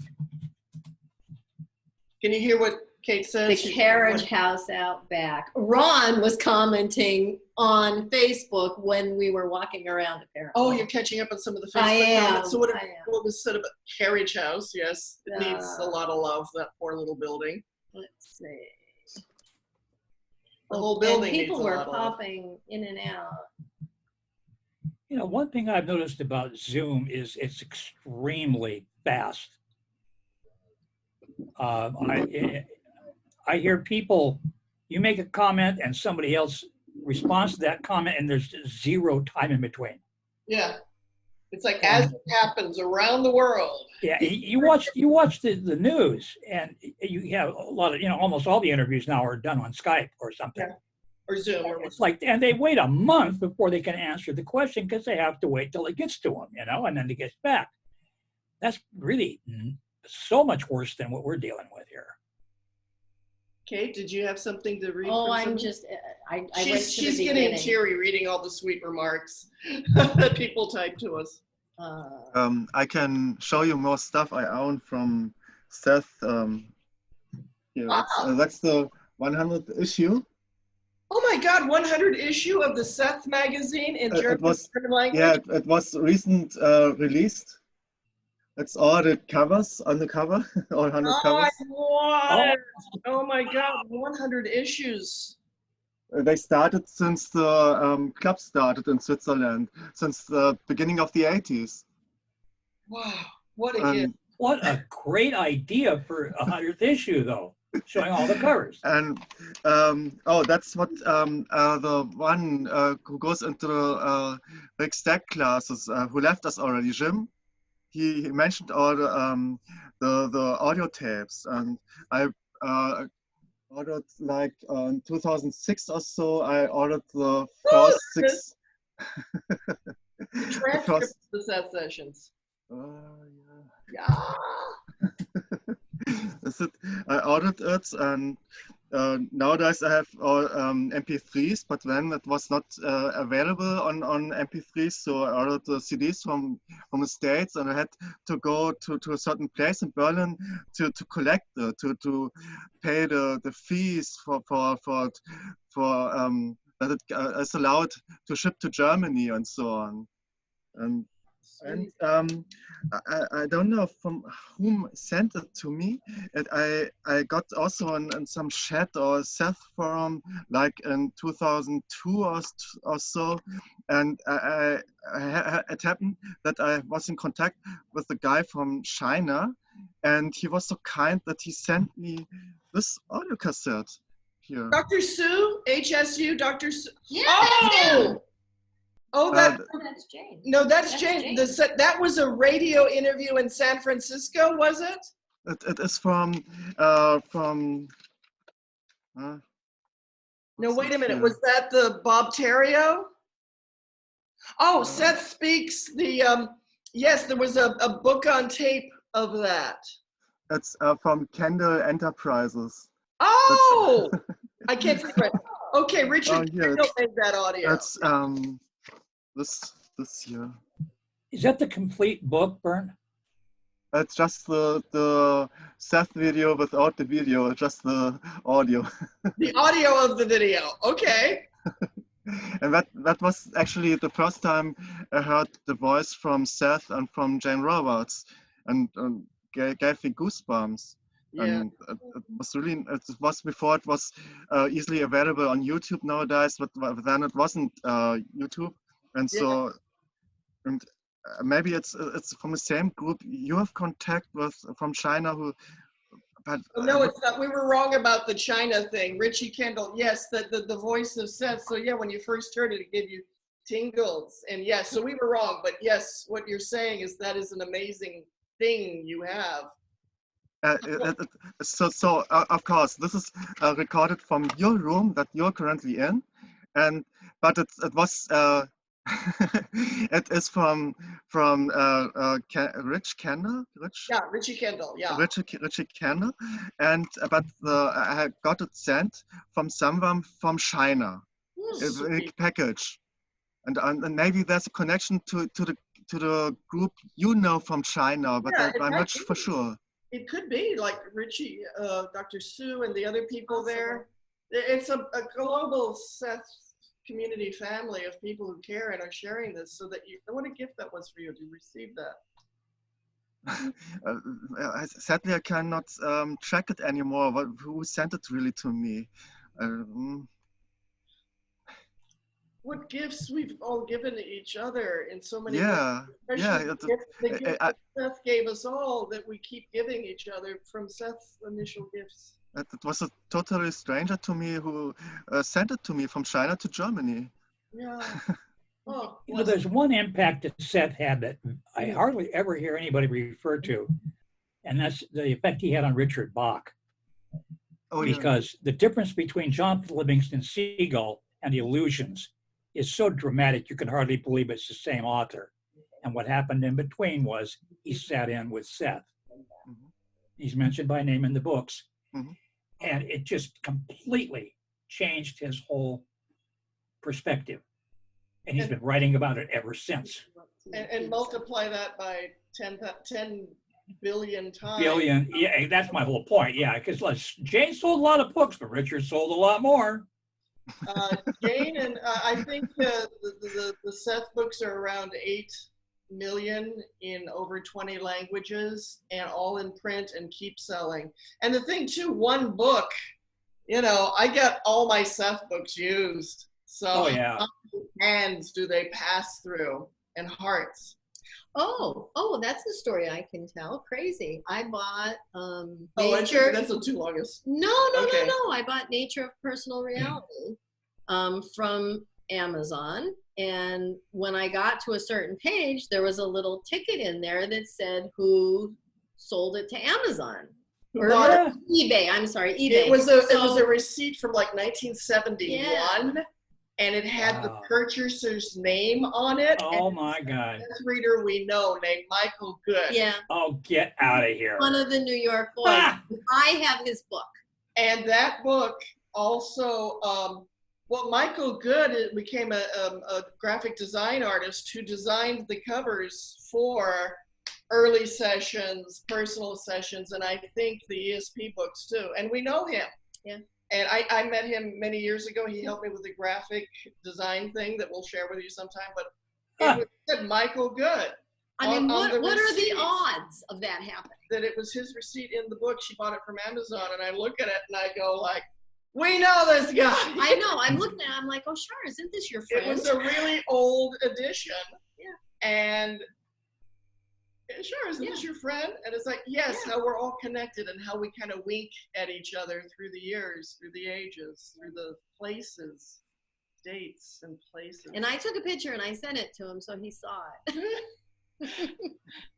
Read some of the things that maybe some of the people said, because when we were walking around, people were typing and... Well, people are saying things like, well, here's one. My father works at a paper factory, so we have a room full of boxes of toilet paper.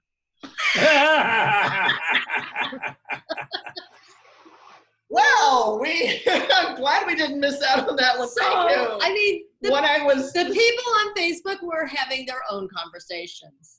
But there's the thank yous, and that's beautiful, and the questions about what we're looking at. Ron Card said, I enjoyed my 4 nights in Jane and Rob's bedroom last year. Ron Card last year got to stay here.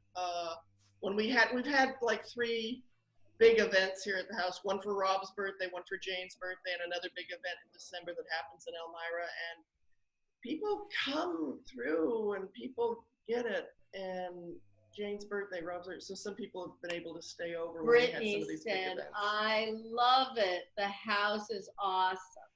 Ron said there were bookshelves all about. Oh yeah, this place was all bookshelves when they lived here. Brittany responded back, you can really understand their life living.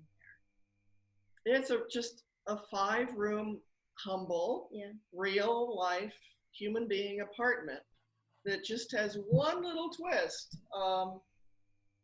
And that's that Seth came here. But it's a beautiful 1800s building that needs love and a little repair and a lot of paint and a lot of love. But it's still here. It still stands. It can be repaired and restored, all of it. Bentley Lee said, oh, thank you. I feel her. You and I feel everyone. Good job. Beautiful. Bentley Lee, thank you, everyone. Ron said, Ned has too much time on his hands, LOL. Marquise was on. Thanks. Thank you from Miriam.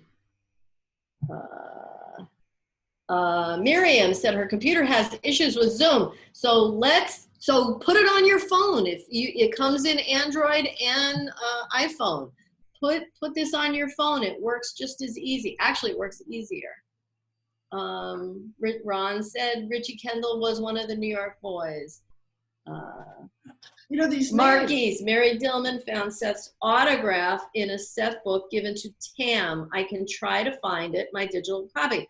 Wonderful. Thank you, Mark. Thank you so much. I remember hearing about that. Seth signed Tam Mossman's book. Wow. Oh, wow. That would be amazing. What do you suppose that's going to go for at auction someday? Can't, it's beyond words. Yeah. Priceless, priceless. Absolutely. Yeah. Talk about one of a kind. Yeah, for sure. Mickey said, 2 friends and I went to the house classes too for a few years. It was amazing to hear Rick's audio tapes of Seth. His voice was so surprisingly strong. They heard it. Oh, wow. Yeah. Marquise, what is your email address? Use info@thesethhouse.com. info@thesethhouse.com. We're good. Be there or be square. Aloha. Yeah, never mind. Another one. Welcome, Daniel. Yeah, be there. Aloha. Yeah. Thank you, Mark. That's very sweet. Oh, it's private. Okay. Well, he wanted the email for the. Oh, okay. Yeah. Yeah. Thank you. I feel like someone's behind me. Well, that's where he was.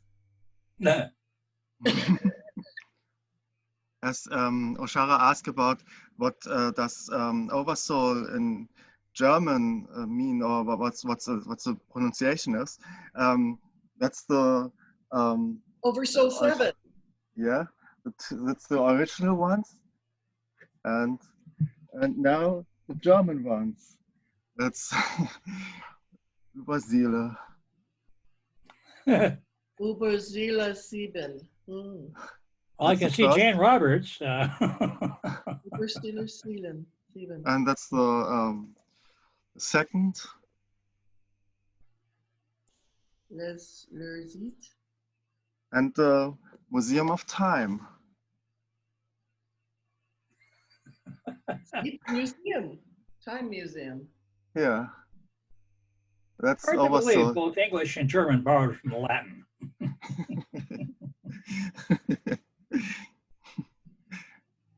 A lot easier to see in French and Italian. I should make a picture of all the books I own, or so. Or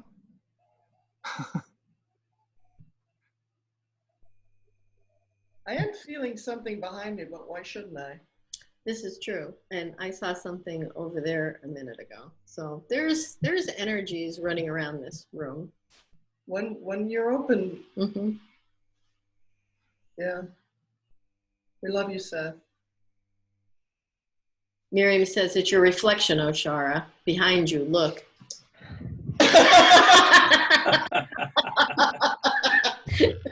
There's 2 of her. One's more than enough, I'm sure. Yeah. That is funny, though. But I was feeling it kind of more over here, but that's hysterical. But we can see. That's hysterical. For the gift of Facebook, it's your refresher. Just to let you know.